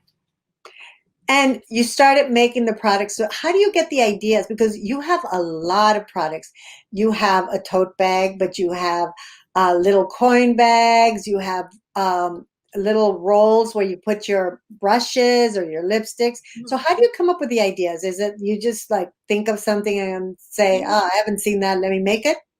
You know what? First of all of the items we make, those are things that you use on daily basis. And all of those things are things that we use. For example, the makeup, we like makeup, and we thought of something to organize our brushes. Makeup bags, same thing. So we like those fabrics so much that we just get inspired. And the more you make, the more ideas you start getting. Okay, so let's see some of those products because I can't wait for you to show them to everybody. So show me some of the items that you have back there. Of course. Well, these are the tote bags that we started with. This one is a Fredita. They are very durable. I made it, when I made the first one, it was, like I said, I'm a teacher, so I made it mainly for me to carry out my laptop and my books. So they're very sturdy. They're very sturdy. They last forever. I still have the first one I made, and I still carry it with me. So yeah, these are our tote bags. We have different designs. Dia de Muertos, different kinds. And also, you were mentioning the makeup accessories. These are our famous brushes. This is one of our best sellers. They look like just rolls. Show us the design. Open it up and show us the design. Oh, that's beautiful. Very beautiful. Okay, now show us inside. Inside, it's always colorful, always matching colors. And these have many uses. We started making them for makeup brushes, and then we started. Customers started asking for different custom orders for like makeup. Lipstick or color pencils, markers, painting brushes, and yeah. So they have different uses. It has multiple uses. It's not just for brushes, so you could use it for so many things. Show us something else that you have there. What about the pillows? And where do those designs come from? You just like shop for the fabric at stores, or do you like import them from somewhere, or where do they come? I shop for the fabrics. Fabrics are. I don't design the fabrics. I just shop for them, and I see one I like, and I get inspired. For example, this is from our latest collection. We just launched this Casa collection. I saw this fabric, I loved it, and I knew that I had to do something with it. And we came out with the idea of making it into a home decor. So we have pillows on this with this design, and we also have table runners. The table runners. You can use them. We've seen our customers use them over the table, over side tables, on the bed. So again, they have multiple uses. And you also make a lot of masks, right? When did you start making the masks? The masks, we started them when all of this started. First, I wasn't gonna make them, and but then the demand got bigger, and people started asking. I started getting messages asking for masks. So, and are they still calling for masks?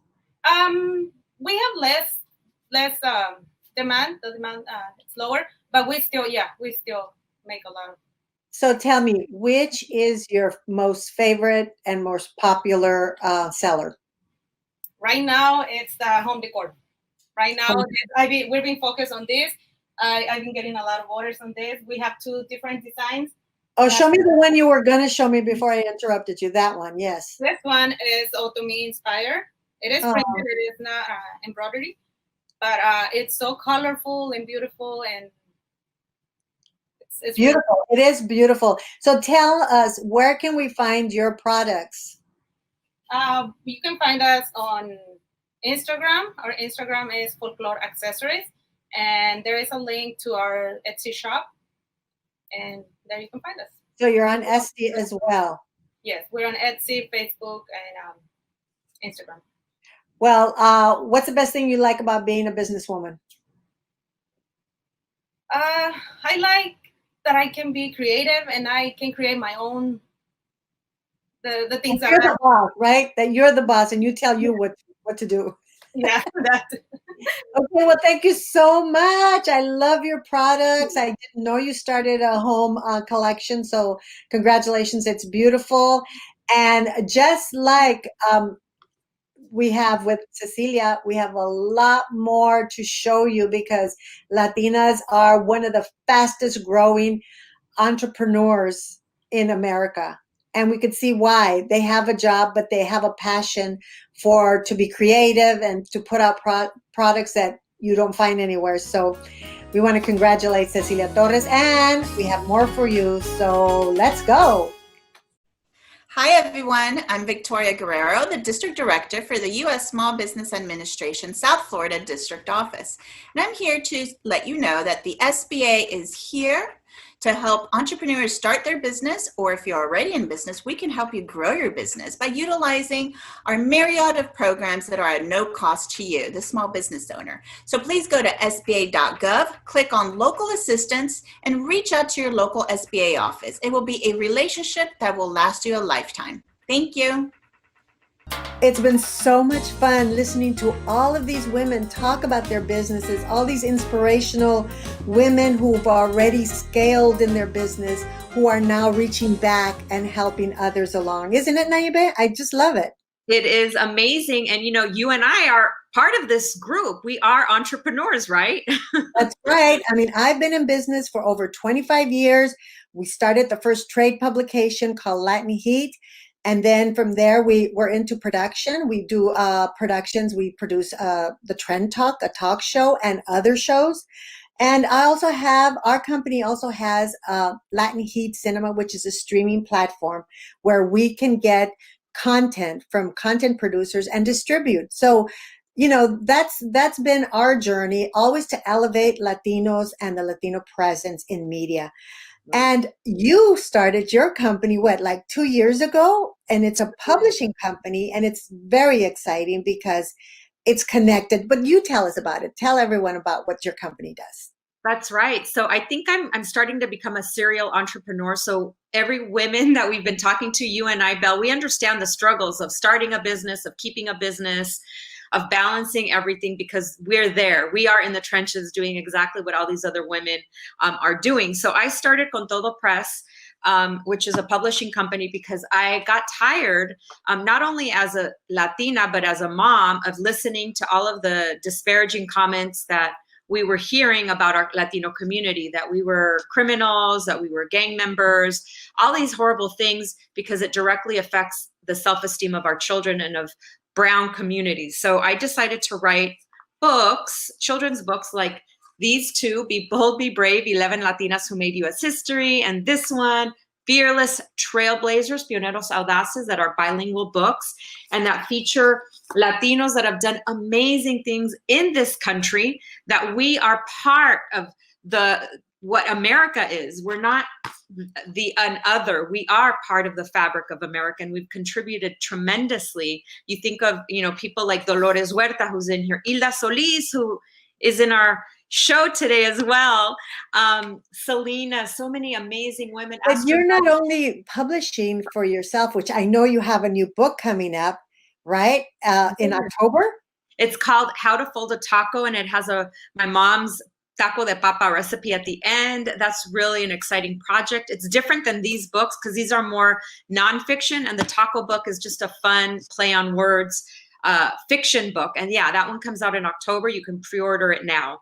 So Contodo Press is a publishing company. So you always meant it to be not just for yourself, but to help other people publish. Is that correct? That is correct. I really want to amplify the voices of underrepresented communities, mainly women, mainly Latinos, Black and Brown communities. So I actually do have two authors that I'm working with, independent of myself, two Latina authors, a Cuban American and a Mexican American, and we're working on their books, because there's only 5% of all children's books have main characters that are Latino.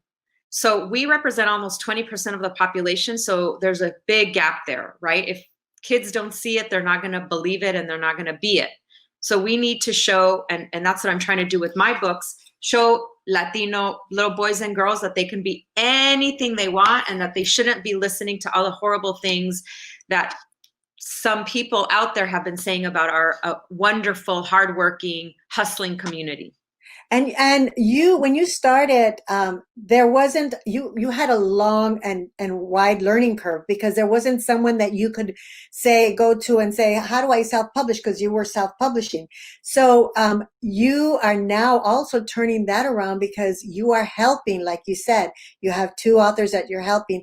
This is something you do. You also coach people who want to publish. Is that correct?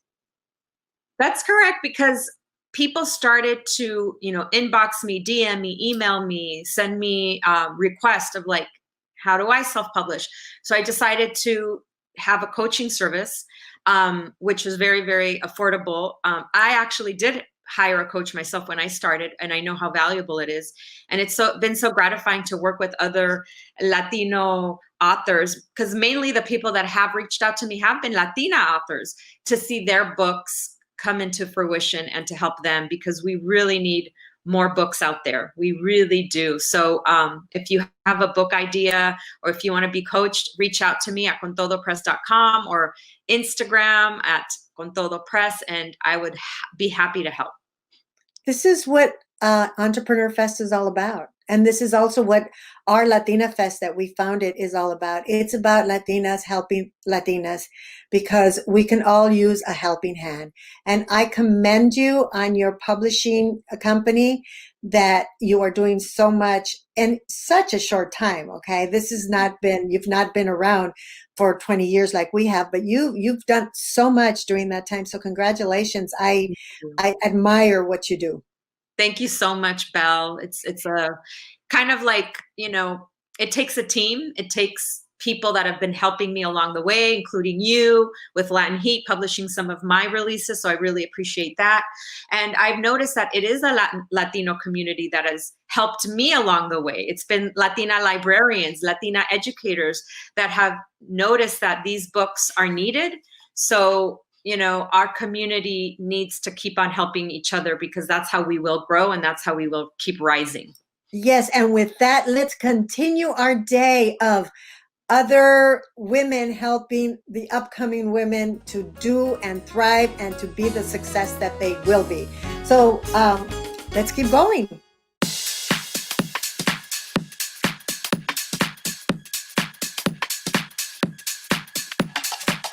Tell me if you want to follow me now, to follow me. Take me to your arms and never leave me. Don't leave me. Tell me if you want to follow me now, to follow me. Take me to your arms and never leave me. Don't leave me. Take me to your arms and never leave me. Don't leave me. Tell me if you want to follow me. These are uncertain times, but this isn't a time to give up.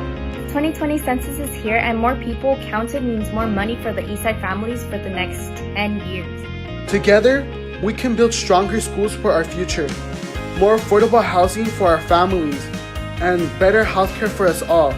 It is important to count every person in your household, from babies to grandparents, from undocumented immigrants to citizens, because our future depends on who is counted today. El Este cuenta. Cuenta conmigo. Cuenta conmigo.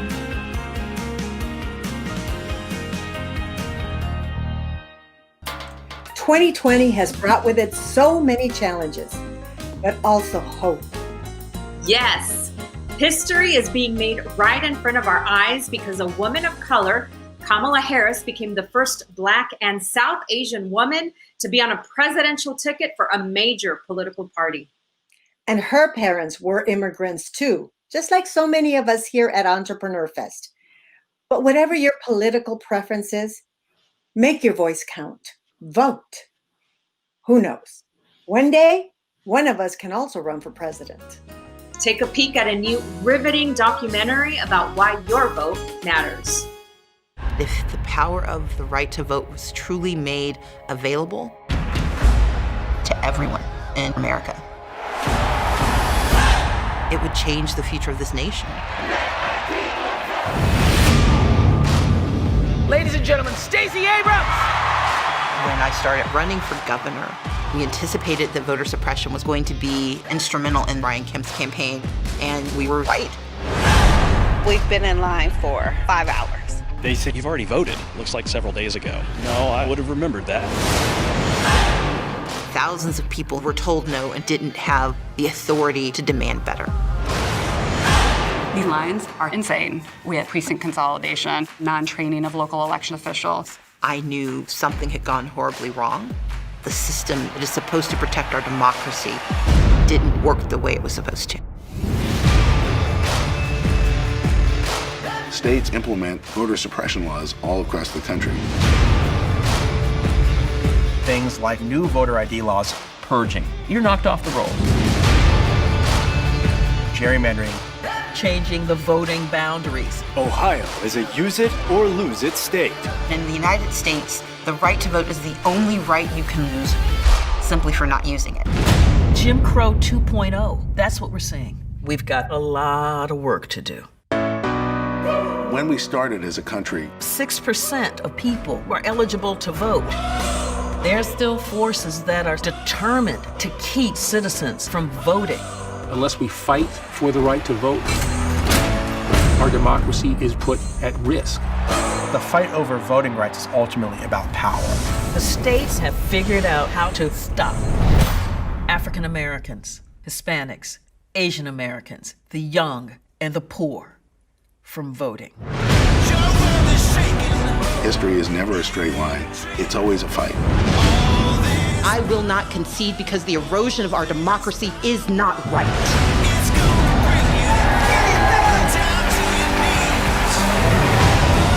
We try to make history. The vote matters. You belong. You have value.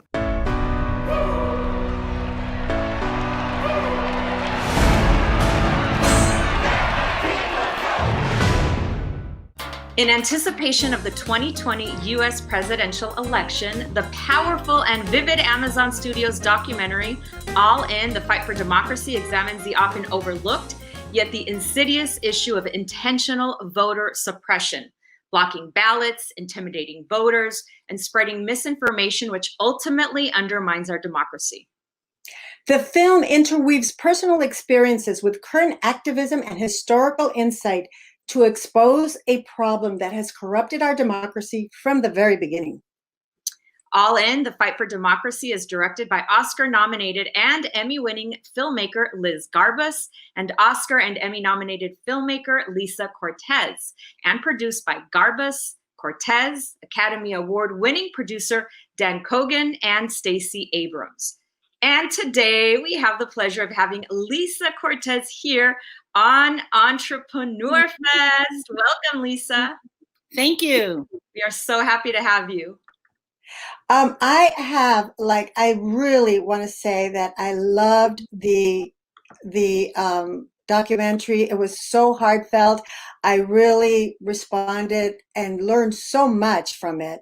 And with just over 70 days until Election Day, the issue that affects every single American is to freely exercise their constitutional right to vote. And this documentary examined that, which makes it a very timely and illuminating documentary. Can you talk about the background on how this got put together? Yes, so the genesis of All In started with Stacey Abrams and her team looking for partners to tell this story, a uniquely American story. You know, the Constitution starts out with "we the people," but from the inception of this country to the days that we live in now, we see that we the people, and encompassing everyone, has been such an intense struggle and fight. And so Stacey Abrams connected with the team at Story Syndicate, led by Dan Kogan and Liz Garbus, and they invited me to join them on this journey. Amazing journey. And the main focus of All In is, of course, is our country's long history of voter suppression. Tell us how it's still manifesting itself today in 2020.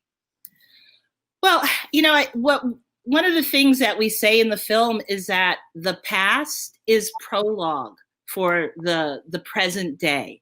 Mm-hmm. And so there are cases in the past where it was a literacy test that were given to people to see if people of color would be allowed to vote. This not only affected African Americans, it affected Asian Americans, Latin Americans, and the same tactics are being used now. And so whether it is stricter voter ID laws the closing of polling locations and moving them miles away, whether it is voter purging. These are tools that keep getting retooled to be used as a boundary in accessing the vote. Right, right. And the documentary begins with the 2018 governor's election race, where Democrat Stacey Abrams fought to become the first Black governor in the United States, and she ultimately lost against a Republican, Brian Kemp.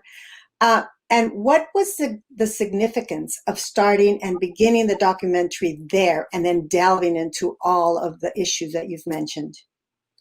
Well, Stacey's run to be the first Black female governor was emblematic of the history, but it also showcased the weaponization of voter suppression tactics. So it's a storytelling device where we have an individual story that then allows us to step into the broader history. Mm-hmm. Right. You know, I learned so much from this documentary. I've been a journalist for over 25 years, and I still learned so much. So many crevices of information, of things that I wasn't aware of. For example, one of the issues addressed was Florida's Amendment 4, the Voting Rights Restoration for Felons Initiative. Please explain what it is for those people, you know, for those of us that haven't really been too familiar. We're here in California. This happened in Florida. And what this could mean for future debates over felon voting rights. Sure. Amendment 4 focuses on the ability of our returning citizens who have served their sentences and should be allowed to vote.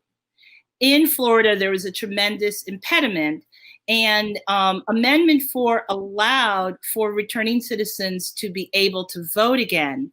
But what is happening currently is that all of the past fines and restitution has to be resolved until these citizens have the right to vote again.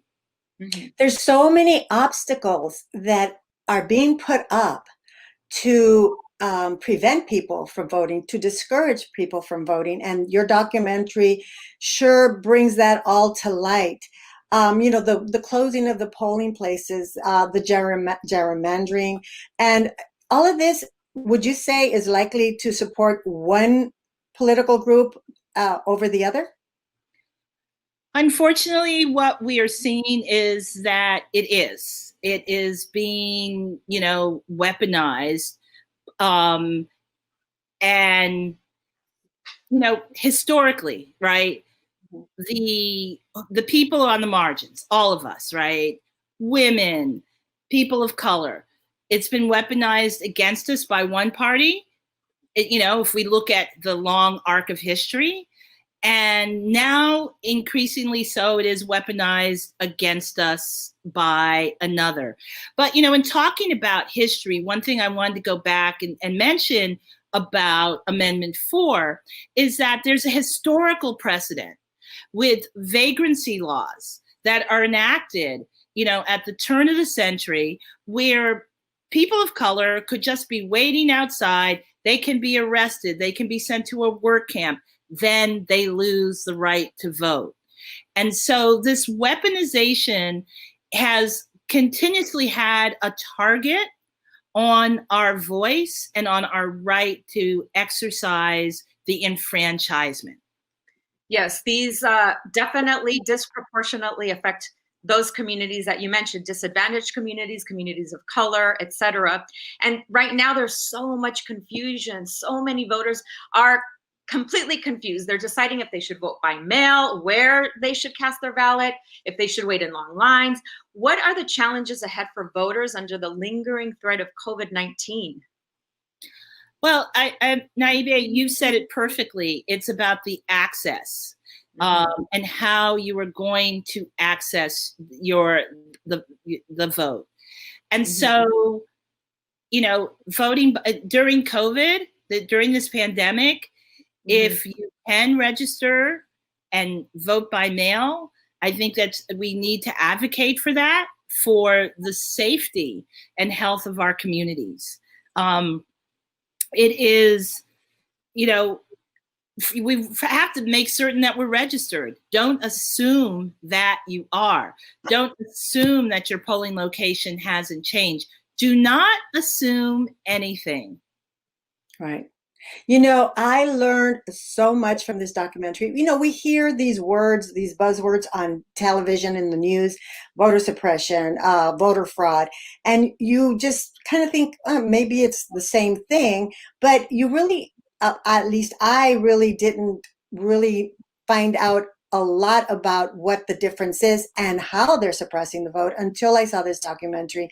A lot of the history also in the documentary was so amazing and so compelling. It puts everything into view of how it's been carried on from way back when the Constitution was written up to now.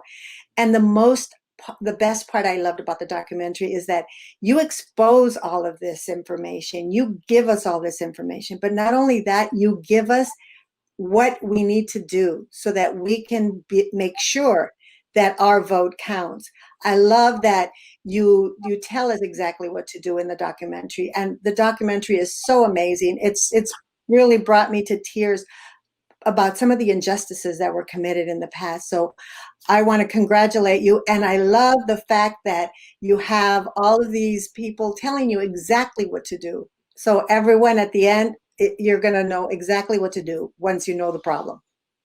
Well, we hope that people will see this documentary not as spinach, not as something that's good for you, but as something that is essential for you to know about, that you will be mad, that you will go and vote, that you will make certain that your abuela and your tita and everybody in your family is registered, that you will help them get to the polls, that you will help your community. Because we know that voting voting turnout is the best remedy to voter suppression. We have to show up, we have to show out, we have to complete the census, because that is what a democracy is about having representation. Our communities are hurting. Our communities have been marginalized and have received historically the short end of the stick while we have built this country. And so our vote has power. The film not only makes you aware of all of this historical voter suppression, but it also offers so many resources. Where can people find those resources that you offer for the audience? We have a comprehensive website and social impact campaign. If you go to allinthefilm.com, it has all the information on state by state, how to find out if you're registered, what to do in your community, and what to do if you go to the polls and you have any issues at all. So allinthefilm.com. Wonderful. Thank you, Lisa. I did want to get a little personal with you. You are an Afro-Latina and you started your career in music. And I'm sure our audience would love to know a little bit more about your career trajectory and how you became a filmmaker whose productions have received over 70 international awards and nominations. What is that story? Well, it's the story of a first generation Colombiana, and who was filled with a lot of love by my family. I went into the music industry after graduating from Yale, and ultimately found that I wanted a bigger platform to tell stories and to make the invisible visible. And filmmaking is truly a place where a picture is worth 1,000 words.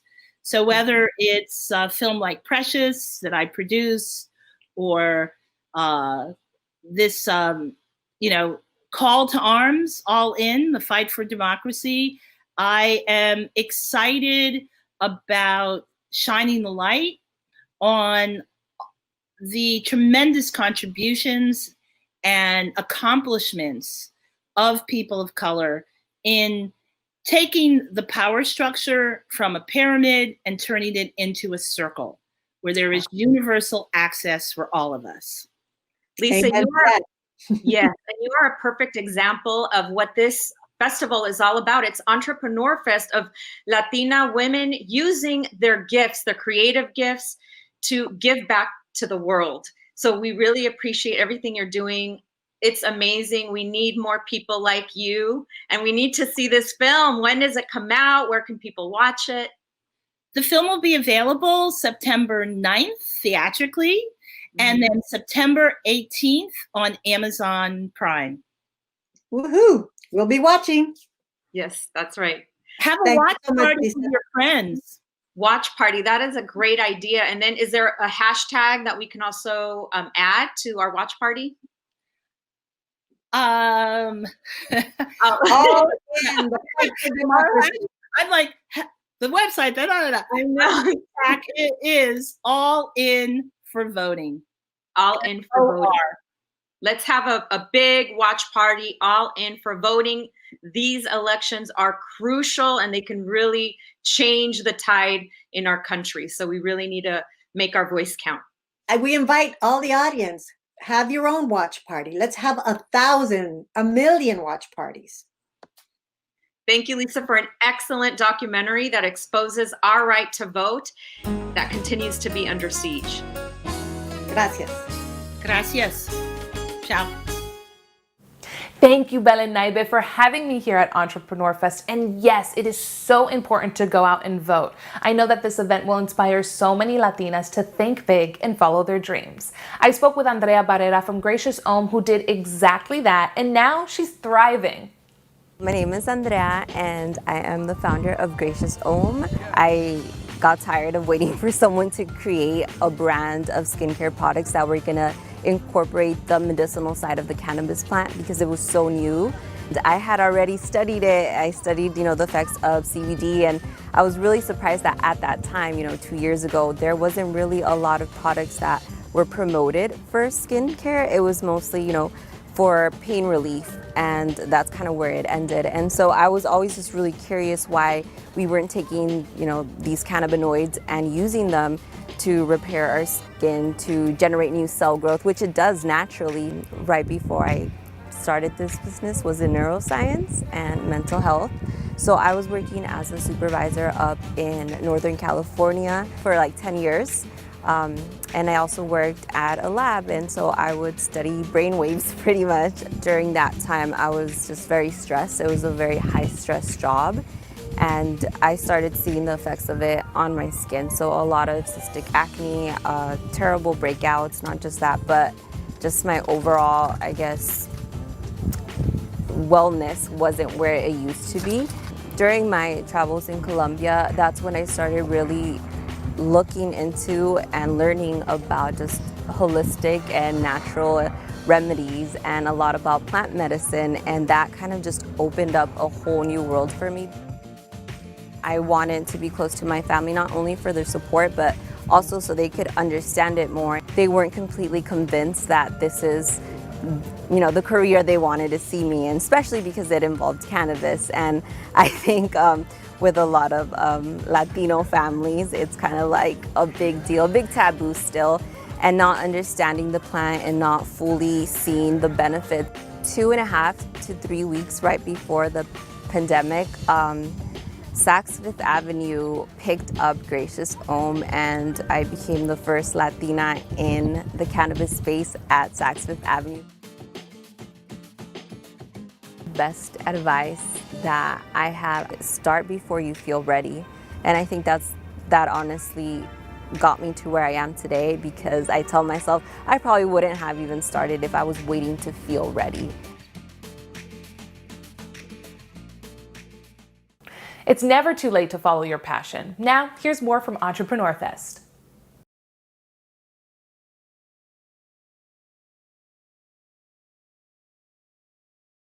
So welcome back. So we have a wonderful person who just started her business. Her name is Lorena Alvarado, and she's going to tell us all about it. Lorena, Limonada LA, what is it all about? Well, Limonada LA comes from my mother's maiden name, which is Limon. And through that, I knew that I always wanted to do something with it. And one of my favorite drinks is lemonade, so why not have it be Limonada LA? And you also started the company. You also built the website. You also curated everything. Tell us about that startup. Well, my inaugural was at the very first LatinaFest, which is so much fun and amazing. Thank you for having me again. I tried to create the website. I had a really hard time, but right now, during the furlough time, I was able to learn, and I did create my own website. So if there's any mistakes, send me an email, let me know, and I'll get back to you. So you are starting a whole new business during these times of the pandemic. What is the hardest thing that you found to get you going? What was the hardest thing about that? Well, the hardest thing was creating the website. And still, even though I have already created it, there's still so much to learn.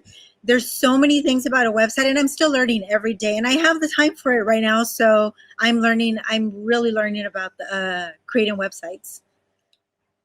So why did you want to go into business? I mean, you had a full-time job. Why did you want to go into business for yourself?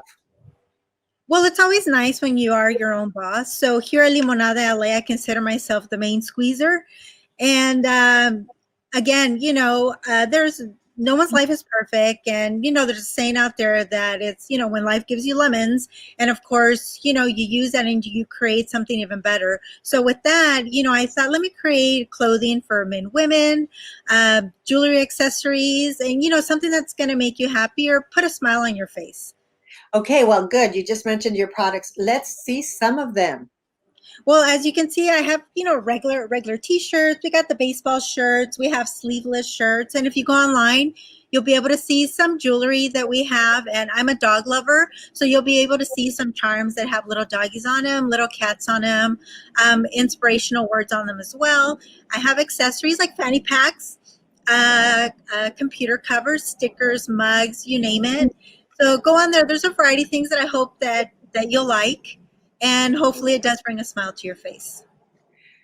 So how do you go about starting a store and gathering all of these products? Have you been looking? Have you been curating clothing that you love and that you want to put your brand on it?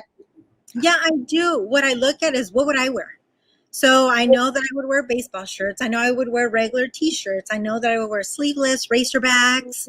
And, it's summertime right now. So what type of bathing suits or bikinis would I wear? And also, the kids, family, friends that I know, what would they like to wear? So there's onesies for infants. There's also the baseball shirts for little kids and leggings to go work out. So it's basically, what would I wear? There's nothing on my website that I wouldn't use or I wouldn't wear. So that's really what inspires me, is what I would wear. And tell me, what is your Latina superpower? My Latina superpower, I guess, being a squeezer. Giving hugs. Okay. Okay, so now everyone wants to know, because your clothing is really, really nice. Everyone, you need to go to her website. It is amazing because she's just showing you a little bit of it. So limonadala.com. And now tell us, when they go, are you going to be giving a LatinaFest discount or an ENTREPRENEURFest discount for everyone? I am. So for those tuning in today, thank you so much. Type in LatinaFest and you'll be able to get 10% off your entire order. Okay, you heard everyone. Let's go check out these wonderful clothing lines because they're really, really cool. I saw some other really cool stuff. She does a lot of designs with a lot of little lemons on it, and they're really wonderful. So 10% discount, right, Lorena? Right. One more thing. I have a specially made lip balm, and so I do carry them with me. If you see me, mention Limonada LA, and I'll give you a lip balm. Well, you heard it here on ENTREPRENEURFest. We want to thank Lorena for joining us today. And we have a lot more. So thank you, Lorena. And we will be checking limonadala.com. And now we have another amazing vendor here at ENTREPRENEURFest, Aide Alvarez. She is the owner of Fusion Kids Co. Hi, how are you? Good morning. How's it going, everybody? It's so exciting. It's such an amazing day. Aide, tell me a little bit about your company. So I started a few years ago, actually about 3 years ago or so. I started as a vendor just here in our community. I'm actually from San Diego over here, and started out vending in Barrio Logan. And then what happened is I got pregnant, I had kids, and as I started shopping for my kids, I didn't really see a market for kids items that targeted our cultural background. And so that's when I decided to start screen printing, and not screen printing at that point, but just start making my own items for my kids. So that's when the idea just started flourishing, and I started doing that, I started literally with one item. It's all about shopping today. So show us what you got. Show us all of the amazing products that you have. Perfect. Okay, so I'll start off with my first one. This was one of my first ones. This is my Traviesa but cute romper. It's super cute. It's adjustable, and it grows with your little one. It has stretch on the legs. And what's the price point on that? So my prices usually range anywhere from $21 to $30. So my items are pretty reasonably priced because I want to make sure that whoever is interested can afford it and purchase it. Right. What else do you got? Okay, so the next one is a very popular one. This is the Selena romper. Same thing right here. So it adjusts and it grows with your little one. And all of these rompers that I'm going to be showing to you are normally from ages 3 months all the way to 24 months. I also, since I am from San Diego, I created, our San Diego Padres. And it's available. And, we can't go wrong with having our LA Dodgers as well because, we're in California. And this one's your LA Chingoncita right here. Yes. So cute. So talk to us about, where do you get all of these beautiful rompers made? So I have a manufacturer who I work with directly, but then all my screen printing, my ideas, those are all mine. So I put them together and I go ahead and meet up with my screen printer, and he just screen prints my designs and ideas onto my rompers. And is this your full-time job, or is this your side hustle? This is my side hustle. This is my side hustle that allows me to be creative. Awesome. What do you do Monday through Friday? What's your full-time job? And the reason I'm asking is because there's a lot of women out there that do have full-time jobs, but do want to create their side business or side hustle, but they're intimidated and they feel that if they have a job, they can't do it. So you are an example of someone that has a job, but is able to have a side business. So what is that job? So my job is a full-time teaching job. I teach third grade. So yes, and I honestly believe that when you find something that you really, really are passionate about, you find time to do it, regardless of what situation you are in. Like right now, I have 2 little babies at home. I have a 3-year-old and a 1-year-old, but I make time for this because this is what makes me very happy. So I think just if you're passionate about something, there's always time for it. Right, definitely. So what other products besides rompers do you have? If you can show us some of your products. So the other products that I have are also, so I recently started making for older kids because initially I had only started making clothing for children from 3 months to 24 months, but I started getting a lot of requests. Can you make that in a bigger size 3, 4, 5? So I went ahead and started doing the same designs, but just on bigger little things like tops like this. So this is our Tula top, and it's just like this. I also have clothing for boys. And so, for example, with this whole crisis that's going on, I recently made this one back in March, and it's Tupac. I mean, Tupac is very important in California, and he's an important guy. And it just basically says, keep your head up, to keep us up and going in these times of hardship. Another one here is for boys, is my Playroom Champ. So it's available in sizes 6 to 3. Yes, and it has little knee pads, for little luchadores. So we have a really good surprise for everyone that's watching that loves your products. You actually are offering a discount, right? So what that discount is and how people can get it?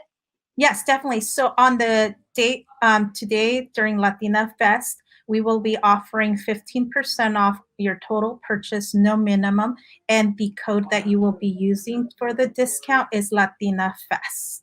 LatinaFest. Awesome. So go out and get your Fusion Kids wear. They're so cute, and you'll be supporting a Latina entrepreneur. Really quick, where can people find you? What's your website? What's your Instagram? Sure. So my website is www.fusionkidsco.com. And then my Instagram is Fusion Kids Co, all one word. Awesome. Well, Aida, thank you so much for this. We wish you much success. Let's support each other. I really am so happy and proud of everything that you're doing. It's really cute and innovative. And thank you so much for being here on ENTREPRENEURFest. No, thank you, ladies, so much. And I hope to see you guys all soon. Thank you. Bye. For those of you just joining, my name is Maggie Ramos. I am the founder and CEO of Lacio Professional Hair Care. We are a manufacturing company who empowers women in their daily lives by providing quality products that restores health back into the hair, manageability, and a frizz-free lifestyle. So I've been receiving this one question lately that has forced me to really dig deep within myself to find an honest answer. And to be honest, that's not always an easy thing to do. And I often wonder why. Why is that? Is it a fear of appearing weak? And if so, to who? It's amazing how much pressure we put on ourselves as women and the pressure we put on other women. You know, that silent, judgy thing we do that gets even louder when we look at the person in the mirror. All right, so the question is, how do you stay empowered during the tough times? Let's take a deeper look into the word empower. It's the authority and power over something to make someone feel strong and confident, especially in controlling their own lives. So to stay empowered would mean to remain strong and confident. But it's funny because how do you remain so strong and confident during these crazy times with COVID, politics, the economy? That's a big thing to ask. I start small and personal. I remain consistent where I can. My family, they empower me. The unconditional love of my boys is what truly keeps me strong during these tough times. I mean, of course, mama bear instinct comes out and I want to protect them and we tend to worry, but I know I cannot pour into them unless I am truly whole. My faith keeps me grounded, replenished, and sane. I mean, during these times of turmoil, it is my absolute go-to to really rebuild myself up and knowing that I'm absolutely going to get through these times because this too shall pass. And it is a major, major contribution to how I'm able to overcome the tough times. My passion, my business as a company who manufactures to both salon professionals and retail, we were greatly impacted by this shutdown. And I really had to dig deep into my confidence level because the question of how do you go on during these times creeped in.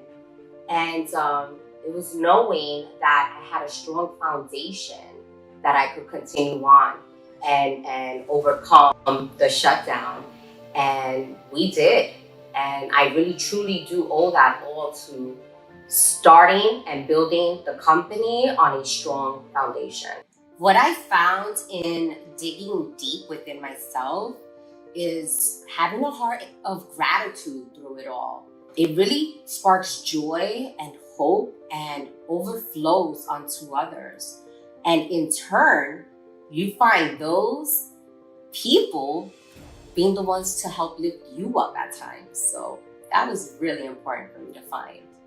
So I remain empowered during the tough times by digging deep, by zoning in and remaining consistent. Practicing that heart of gratitude I talked about truly helps. And receiving positivity wherever I can get it, because to be honest, not every day is going to be a good day. as women, I think we need to be more generous with our vulnerabilities. And I know it's hard for some of us, and I speak from experience, but what I do realize is when we are vulnerable, we allow the opportunity for other women to come in and pour into us and help uplift us during those times, right? And it's when we share our story that we're really able to empower other women. What is the point of having a platform and experience if you cannot share it with other people to get by the tough times, right? So I encourage you to take a moment and think about how you can empower someone else today, tomorrow, next month, and really put it into practice as a lifestyle, because we are so powerful and united, we are unstoppable. And I think that we need to show the world how we can do this living in the tough times together and united and bonded as powerful women. So thank you so much for having me. God bless. Well, ladies, I have the pleasure to introduce you to Aurea Montes Rodriguez, Executive Vice President of the Community Coalition. Thank you for joining us, Aurea. Thank you, Annabelle. Thank you for giving me the opportunity to speak about our work at Community Coalition.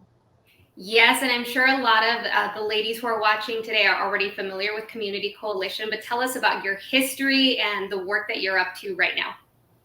Well, I'm so proud to work at Community Coalition, which was founded in 1990 by now U.S. Representative Karen Bass, who's also the chair of the Congressional Black Caucus, and who many of us saw during the vetting process for the vice presidential nominee to Joe Biden, along with a number of other incredible women. Congressmember Bass founded Community Coalition to deal with the impacts of the crack epidemic. And, the organization focuses on lifting up the voices and the leadership of Black and Brown people as we collectively work to fight systemic racism. So we were built as a Black-Brown organization, intergenerational in all of the work that we do. And we really pride ourselves in knowing firsthand that it's the people closest to the issues who know what is best for our community. Yes. And we've watched a lot of people who maybe have been in this work for a very long time, others for the first time. We watched this massive global Black Lives Matter movement explode following George Floyd's murder. And what a lot of people out there were saying is this is not an isolated incident, and a desire to see this conversation continue to move forward. So can you talk to us about how you are continuing to do that work, even when there are no demonstrations happening? Well, so, for us, the beautiful support that we've seen for the movement for Black lives is really a result of decades of work that the leaders who have been leading Black Lives Matter have been doing to bring attention to the injustices, the police brutality and assault on Black and Brown communities. The murder of George Floyd was not an isolated incident. We see the murders of Black and Brown men and youth, but also of women, Breonna Taylor, Vanessa Guillen, who took, Breonna Taylor's murderers have not been charged, right? Vanessa Guillen they have not gotten justice for their families. And so, in our work, we organize residents to lift up the fact that we have to invest in communities and not criminalize the people that live in our community. Yeah, and your foundation is this foundation of a coalition of Black and Brown communities. Why is it so important to build these intersectional coalitions? Well, the type of support that we have seen right now in coalitions, Black and Brown, is really incredible. In LA City, we have been supporting the Black Lives Matter LA, who have been calling for a defunding of law enforcement. And for the first time in recent history, the LA Police Department had a decrease in their budget by $150 million. And a coalition of 20 organizations that includes African Americans, Latinos, Asian Americans, Asian Pacific Islanders. We're calling for an investment in over-police communities in healing circles to support interventionists who keep our community safe in youth services and youth development. At the LAUSD, we've been working with Students Deserve and Black Lives Matter LA, and we had a major victory of getting the LAUSD championed by school board member Monica Garcia to decrease spending in school police by 35%, $25 million. And the other important part of that victory was shifting the dollars to support Black student achievement. And for us, that's a big deal, because if we're talking about race and racism, we don't want to begin criminalizing our boys and girls at a young age. We want to talk about student achievement and invest in resources that are going to prepare them for college and to create more opportunities for them. And speaking of young people, there are young people who have maybe been engaged in this type of work for a few years, but there are also a lot of young people who are stepping into it for the first time. What is your advice to young leaders, to young people who want to get involved, and what are the resources Community Coalition is offering in that regard? So, Community Coalition has been organizing young people since 1991.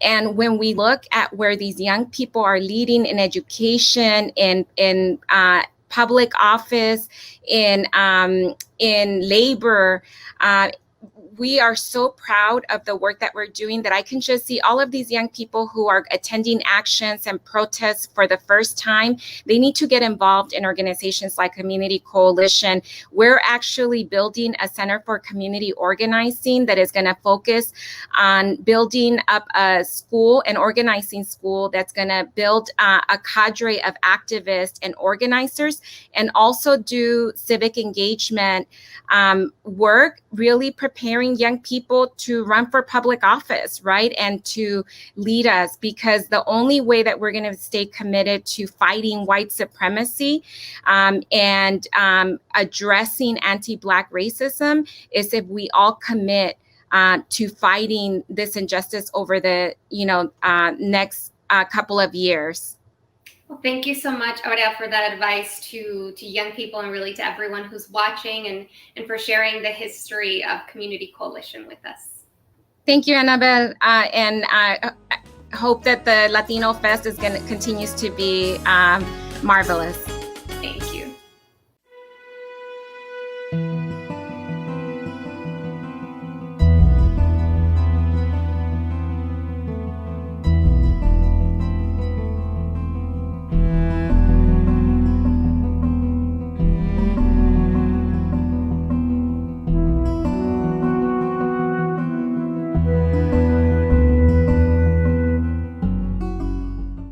Ella se resiste, pero el mayordomo la toma por la fuerza y la asalta sexualmente. Sexual harassment and sexual violence committed against farm worker women have been documented as widespread and persistent on America's farms. ¿Estás bien, María? Sí. ¿Segura? Many victims of sexual violence and harassment avoid seeking help for fear of more violence, job loss, and deportation. Farm Worker Justice and Líderes Campesinas de California have partnered to produce a powerful educational training film, Breaking the Silence. Breaking the Silence realistically portrays a sexual assault against a female farm worker by a male supervisor during working hours on a California strawberry farm. The film reveals the power dynamics which facilitates supervisors preying on vulnerable farm worker women. Breaking the Silence then goes on to show farm worker women gaining knowledge and resources to help victims empower themselves and to reduce rape and harassment in the fields. There is much more to do to reach farm workers, to educate them about the actions they can take, and to mobilize resources to support farm worker women in their quest to prevent and remedy workplace sexual abuse. Breaking the Silence is directed by Bel Hernandez. All the actors are actual farm workers and activists collaborating with the nonprofit organization group Líderes Campesinas. Breaking the Silence will be part of a capacity building project. The project will employ a community mobilization model in which a diverse sector of the community will be convened and empowered to break the silence and confront sexual violence and harassment in the agricultural fields of America. To access the film Breaking the Silence, find information on how to conduct a screening, and obtain training materials, contact Farm Worker Justice at www.farmworkerjustice.org.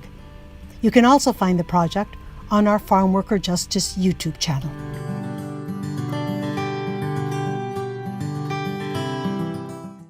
Well, our next entrepreneur is Zulema Rosas from Moniso. She is an amazing woman, hardworking. ¿Cómo estás? How are you? Muy bien, hermosa. Mucho gusto de volvernos a ver ahora desde esta plataforma y feliz de la vida y agradecidas de poder estar participando ahora en esta nueva modalidad. Sí, me encanta tu voz, Alejandra Guzmán, te han dicho, ¿verdad? Me imagino. Muy norteña, muy norteña. Soy de Sonora, del norte de México, por lo tanto, no se puede ocultar el acento ni la voz tampoco. Oh, buenísimo. Bueno, Zulema, platícanos de todos los productos que vendes en Moniso. Bueno, pues primero que nada, nosotros empezamos con nuestra línea de playeras enfocadas al empoderamiento femenino. Como esta es una de ellas, chingona como mi madre. Esta es nuestra bebé, la verdad. Soy hija de mamá soltera, lo cual cuando lanzamos esta playera me llena de orgullo y es una de nuestras, es nuestra bestseller, se pudiera decir. También tenemos como esta, chulada. Chulada es una frase muy mexicana, muy sonorense, también muy norteña y por supuesto mexicanísima. Tenemos nuestra línea de playeras, tenemos también como nuestras tacitas, a ver, déjenme las capto bien. Más chingona, qué bonita. Qué bonita. Y tenemos varios estilos, tenemos esta también que dice Latina poderosa. Ajá. Muy bien. Entonces, nosotros empezamos con nuestra línea de playeras en eventos como en pop-ups. El día de hoy, bendito Dios, y gracias al apoyo de todas nuestras clientas y de plataformas como ustedes, de eventos como pop-ups como ustedes, entre otros que nos han hecho el favor de permitirnos participar. El día de hoy tenemos nuestra tienda en Downtown LA. Estamos sobre la calle Santi, 943 Santi Street. Y aquí en la tienda vendemos ropa en general para todo tipo de mujer para ropa para el diario, ropa para oficina. Vendemos desde la talla small hasta 3X en todo, en nuestras playeras y en la ropa en general. ¿Y cuánto tiempo tienes con tu tienda brick and mortar, como le dicen en inglés? Con la tienda en sí, aquí vamos para un año apenas, un año, y si le restamos el tiempo que nos agarró la pandemia, pues no, ya perdí la cuenta de esta cuarentena, pero en sí con la tienda vamos para un año. Wow. Y que lanzamos la línea de playeras, vamos para 3 años. ¿Y cómo te ha afectado la pandemia? Porque apenas acabaste de abrir tu tienda física. Porque antes nada más estabas, como dijiste, online o en pop-ups, ahora es una tienda física. ¿Cómo ha afectado COVID en tu negocio? Pues ha afectado muchísimo porque, pues para empezar, afectó el tiempo que tuvimos que tener cerrados. Afectó de cierta forma en el aspecto de que pues estuvimos cerrados. Más sin embargo, le tengo que ser muy sincera y gracias a Dios y al apoyo de todas las mujeres que estamos en todo esto y de esta generación, he podido seguir sosteniendo nuestro sueño, porque no nada más es mío, es un sueño familiar de mi esposo, de mis hijas. Entonces, gracias al apoyo de tantas mujeres que son nuestras clientas y se convierten en nuestras amigas, gracias al apoyo de ellas, hemos podido seguir adelante. La comunidad nos está ayudando mucho, la verdad. Y me encanta. Gracias al apoyo de la comunidad. Sí, me encanta tu outfit, muy fashion. ¿Tú eres diseñadora también? Somos diseñadoras de algunas prendas, no todo, la verdad no todo, pero algunas sí. Algunas sí son nuestros propios estilos, no todos. Tenemos diseños de varias otras mujeres. Aquí mismo dentro de la tienda de Monizo les hemos dado el espacio a otras mujeres que van empezando con sus propias líneas, ya sean de accesorios, de pestañas, de maquillajes. Deseo y le pido a Dios que nos permita poder abrir más espacios para las mujeres que vamos empezando como yo y como todas las demás que lo hemos hecho así. Claro que sí, hay muchas mujeres que nos están viendo ahorita que quieren abrir su propio negocio. ¿Qué consejo les puedes dar tú que ya estuviste en esos caminos? Pues yo les diría que la base de todo es soñar, no rendirse, creer en nuestros propios sueños y pues otra de las bases principales pues es el ahorro. Ahorrar para poder llevar a cabo nuestros sueños, pero no abandonar nuestros sueños. No importa el tiempo que nos tardemos, pero no abandonarlos. Claro que sí. Y bueno, tienes unos descuentos buenísimos para las personas que nos están escuchando y necesitan un código para, no nada más entra al web. Nada más que nos digan que están de LATINAFest y el descuento se les va a hacer. ¿Y en línea cuál es tu website? En línea estamos www.monizoboutique.com y en Instagram es @monizoboutique. Perfecto. ¿Algún otro producto o cosa que nos quisieras mostrar antes de despedirnos? Pues muchas gracias por el espacio una vez más. Quisiera ver si pudiéramos darles les quiero mostrar un pequeño recorrido aquí por la tienda. No sé si se pudiera. Vamos a ver si a ver, danos el recorrido así rapidín. Mira, aquí tenemos la ropa en general que vendemos. Ajá. Tenemos todos. Tienes muchos vestidos, sí, como para cuando sales a... Aquí tenemos lo que son las playeras. Ah, mira. Todos los diferentes dichos. Así es. Estas son nuestras bebecitas y que la verdad que hasta el día de hoy nos siguen sosteniendo y la verdad procuramos mucho que sea muy, muy buena calidad. Es lo más importante, la calidad de la tela es lo que más nos preocupamos, en la calidad de todo, de la ropa en general, de las playeras, de todo. Yeah. Es lo que más nos preocupamos. Así es. Pues muchas gracias. Muchas gracias y por favor no dejen de participar y va a estar padrísimo el evento, los esperamos a todos y les aseguro que les va a encantar porque va a haber muchísimos vendedores talentosísimos donde podrán encontrar muchísimas cosas muy padres. Así es. Pues muchas gracias, Zulema. Gracias, Dios me los bendiga, muchas gracias. Okay. Well, here we are. We have our next guest. And we are here with Jeff Mahoney, the CEO of Neft, an ultra premium vodka, just my kind of drink. Welcome, Jeff. Thank you for joining us. Thank you, Belle. How are you today?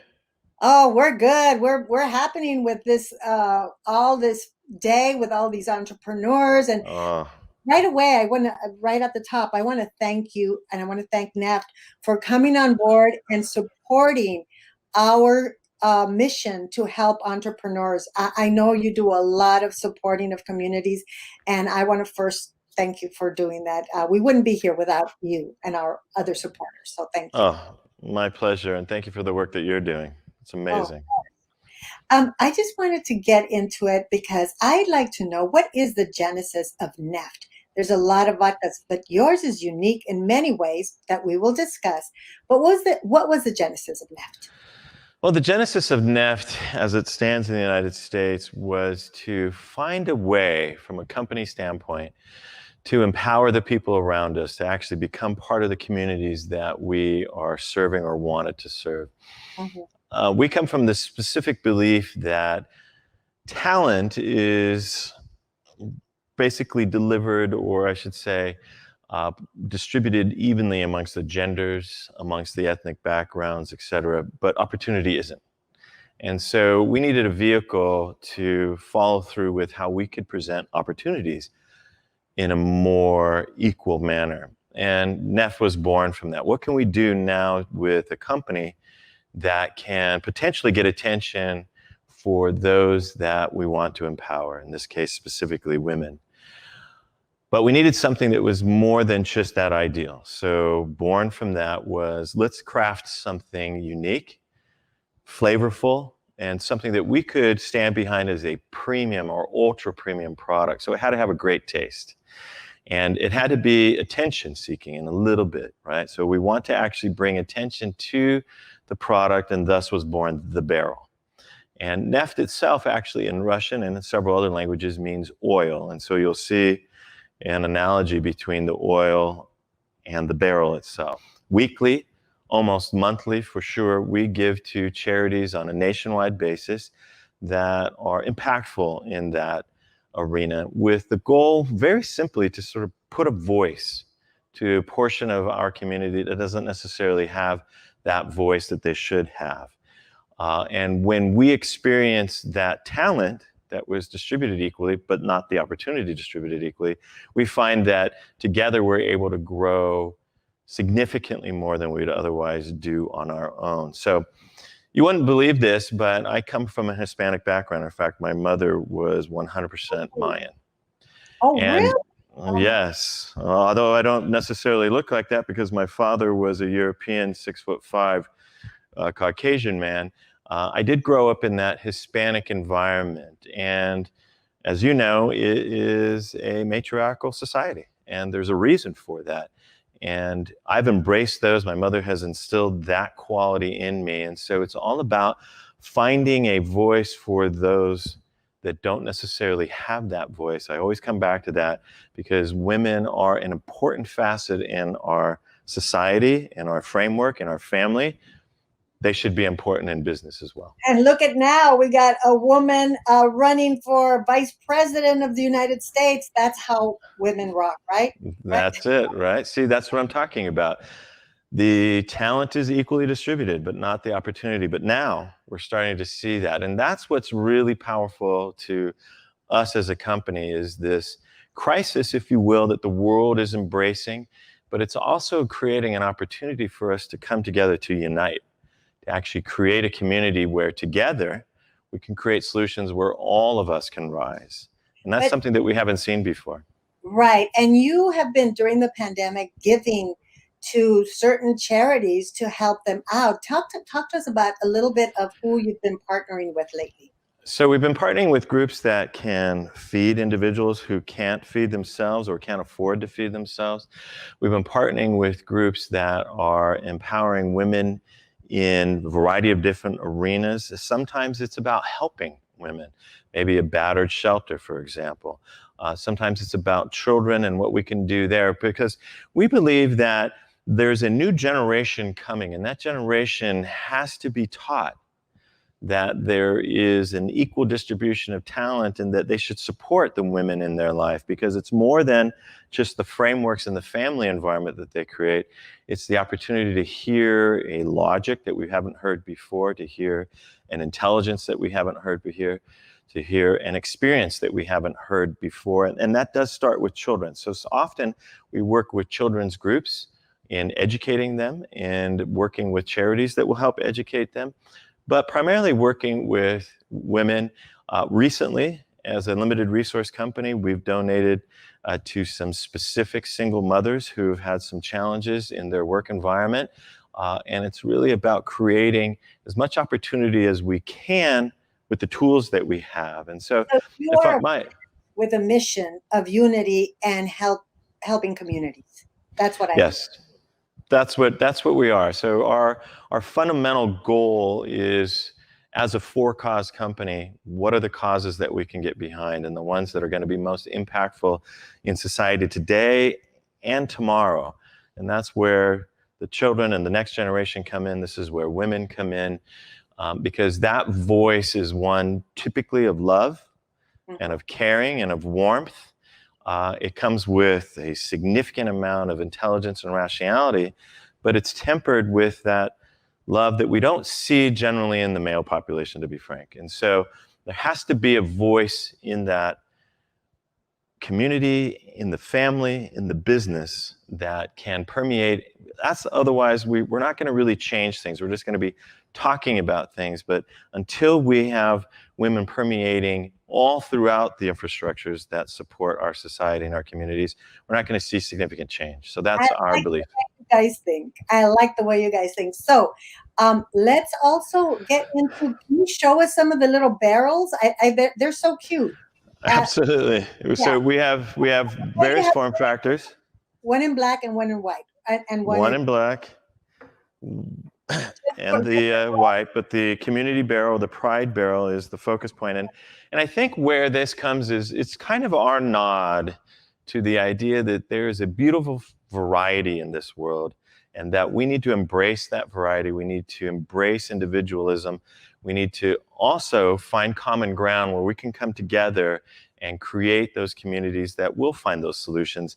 And this is just our nod to that. We can't do a whole lot, but we can always make decisions where along the way we are propagating that message. And this is just a simple mechanism that helps us to propagate that message. And frankly, it acts as a reminder, I think, to a lot of the folks at Neft to make sure that we are an authentic company, that we are a premium company, that we are vulnerable in nature, and that we're willing to go out and champion these types of causes that are important to all of us. Because again, back to an earlier statement, it doesn't matter whether it's business or life, we all grow when we're together.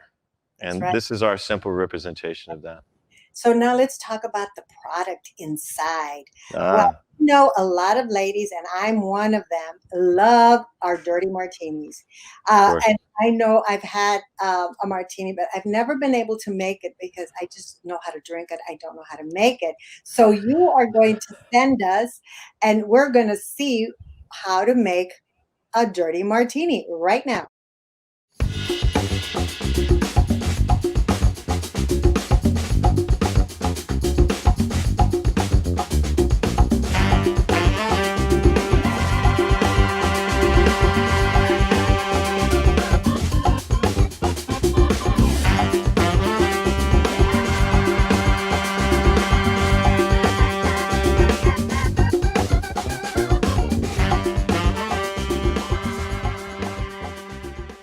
Okay, now I have the recipe. I am going to make me one killer dirty martini. Thank you so much, Jeff. Thank you for supporting Latina entrepreneurs. Thank you for supporting women. You are the kind of brand that there should be more of, because you are about community, your community, everyone. Yeah. Community. We appreciate this, and we definitely appreciate the work that you're doing, Belle, and your organization. It is so fundamental to the change that the world requires. Thank you for joining us on ENTREPRENEURFest, and we wish everyone to come together. Like they say, unity. We need unity, and Neft is all about unity and giving to community. So, gracias. Gracias. Mire agua, fresh sparkling water. Now I feel refreshed, and you will too. Mire agua, get your fizz. The census counts everyone in this country, and that really means everyone. A hospital patient, yes, that person counts. Newborn Benjamin, yeah, little Ben now counts. Two families that live in the same house, sure thing, they all count. Or David, who's living in his cousin Daniel's garage, he also counts. The census counts everyone to make things better for all of us.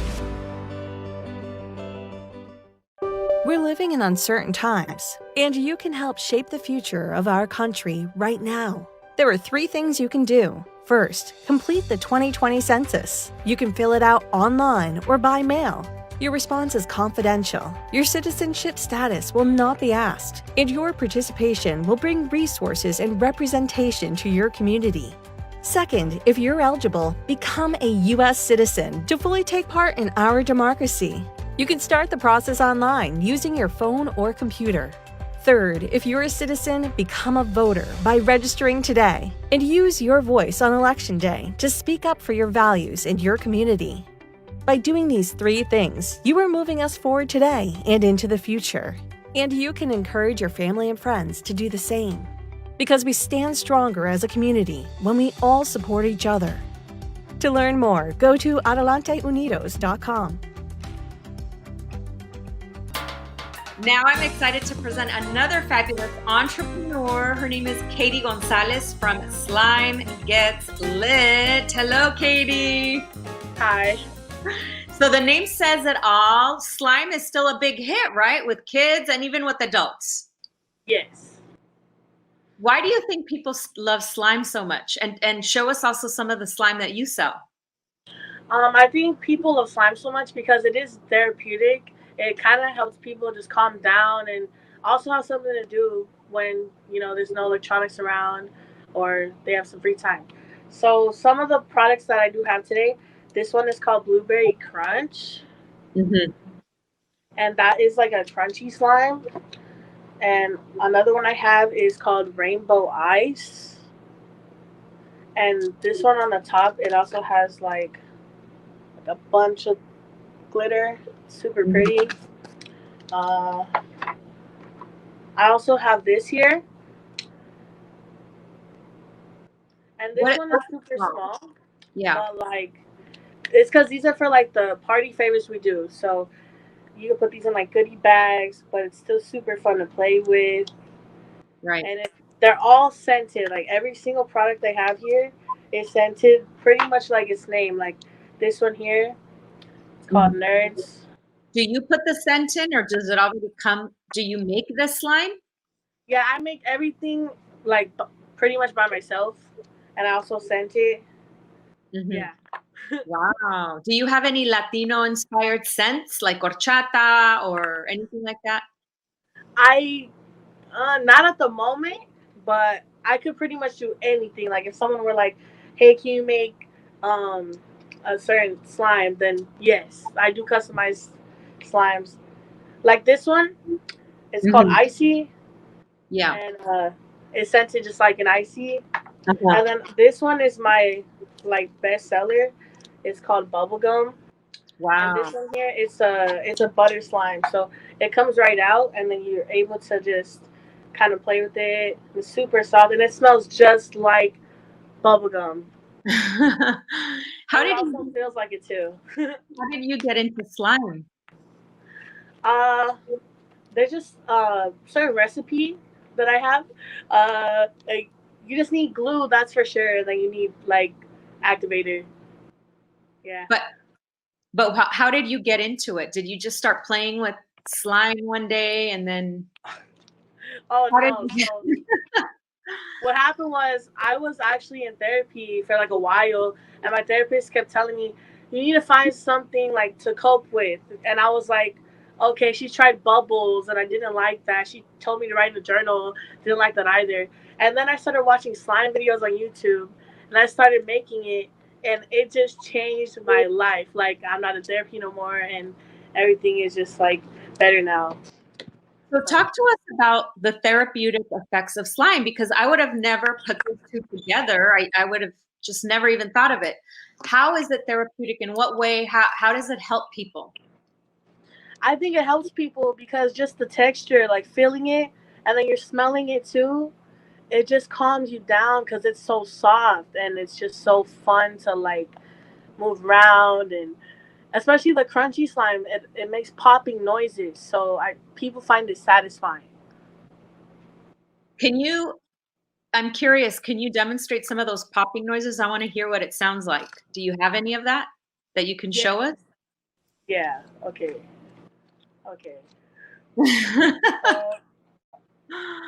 It's like you're a kid again almost, right? Where you start playing with the slime and you don't think about problems or other things. You're just concentrated on that one thing that you touch and feel and smell.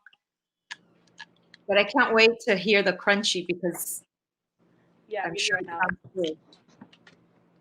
Okay. Alrighty, let's hear it. So when you first like open it, this one is funfetti. You want to kind of mix it up, And this is a semi-foam, so it's not like how Nerds is where it's super crunchy, but this is pretty similar. So you want to just kind of do that a little bit, and then you just... Wow. Yeah. That's really cool. And is that the crunch, that's like foam, or what is that? They're foam beads. Foam beads. Awesome. Yeah. So how long have you had your business? Since I believe September. Oh, wow. And how has it been going? Well, I started with like 10 followers, and now I'm almost at 700. Mm-hmm. And who are your biggest customers? Are they moms for like party favors? Are they people like you that needed therapy, or Honestly, I do have some customers that are in therapy and they find it like satisfying, like I said. But most of my customers are like moms that have like kids that are just kind of like, hey, I want something to play with. Yeah. So talk to us about the prices, because obviously we're trying to drive people to buy some of your slime.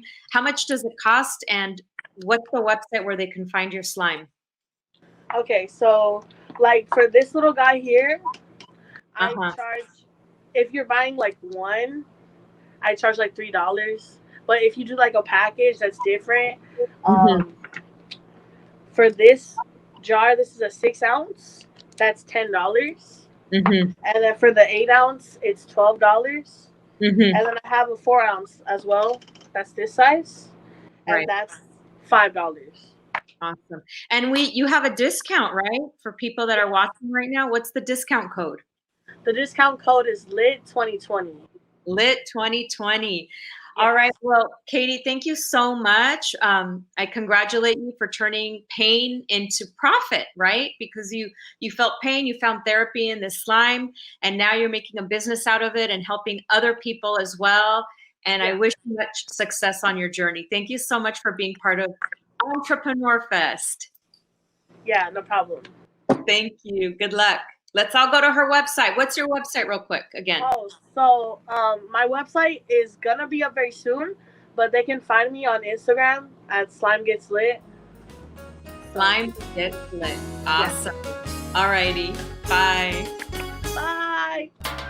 And I'm so excited to have our next entrepreneur here, Andrea Barrera from Gracious Home. We just saw her being interviewed by Gabriela from ABC7, and she's here with us now live. Andrea, thanks for being here. Thank you for having me. How are you? Good, good. You're in a beautiful setting. Where are you? I'm actually at Balboa Park. It's one of the biggest, most beautiful parks here in the Los Angeles and San Fernando Valley, right? Yes, so I'm right by the lake. There's a lot of ducks. You might hear them in the background. So that kind of goes kind of hand in hand with your company, because you're very, you're very based in environment and nature and all of that. So talk to us about what Gracious Home is and what do you sell? So Gracious Home is an all-organic vegan CBD skincare brand, and I sell things from scrubs to face mists to moisturizers that are amazing for people that are struggling with acne, pigmentation, scarring. A lot of people don't know that CBD actually helps regenerate skin growth, so it's actually amazing for all types of skin. Show us some of your products. Of course, I'm going to start with one of my holy grail products. It's the Gracious Home Rose Tea Cream. So this cream is actually it's a moisturizer. It was formulated specifically as a moisturizer, but you can use this for any types of aches and pains. I also have scoliosis, so my back is constantly hurting, and this is one of my go-to creams. It doesn't have a strong like menthol or vapor like Vicks smell, so it's very discreet and subtle, and you don't have to kind of draw attention what you usually do with tiger balms or balms that are very concentrated with like peppermint and things like that. And so that's definitely one of my favorites. It's also amazing for any kind of scarring, any type of pigmentation or sun damage that you might have. Again, cannabis, especially CBD, is amazing at regenerating cell growth. So areas that you might think are kind of, I can't do anything with, this is the go-to for that. And then I also have products like the scrub. The scrub is a great exfoliator. It does amazing at removing dead skin cells. But aside from that, it's super concentrated with vitamin E, vitamin A, vitamin C. So you're not just stripping your skin away, you're actually putting back and nourishing it, because a lot of the oils that get removed with scrubs are essential to our skin. And so we want to make sure we're not just taking away and sucking those out, but we're actually putting back into our skin all those vitamins that are essential to have glowing and healthy skin. So do you make this? Did you hire a chemist? How do you make all of these beautiful products? Initially with the first products, I contacted a lot of estheticians, a lot of cosmetic formulators, and I kind of described pretty much the product that I envisioned would be the best.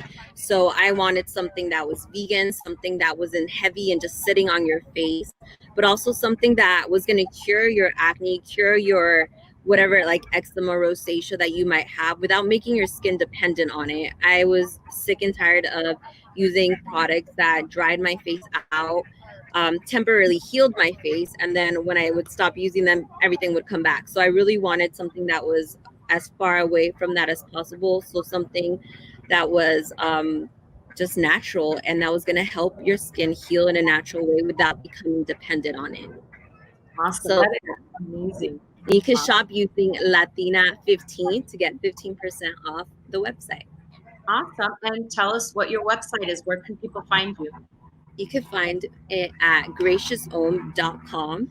And it's also available through different retailers, but shop through the website so that you're able to use that discount code. Awesome.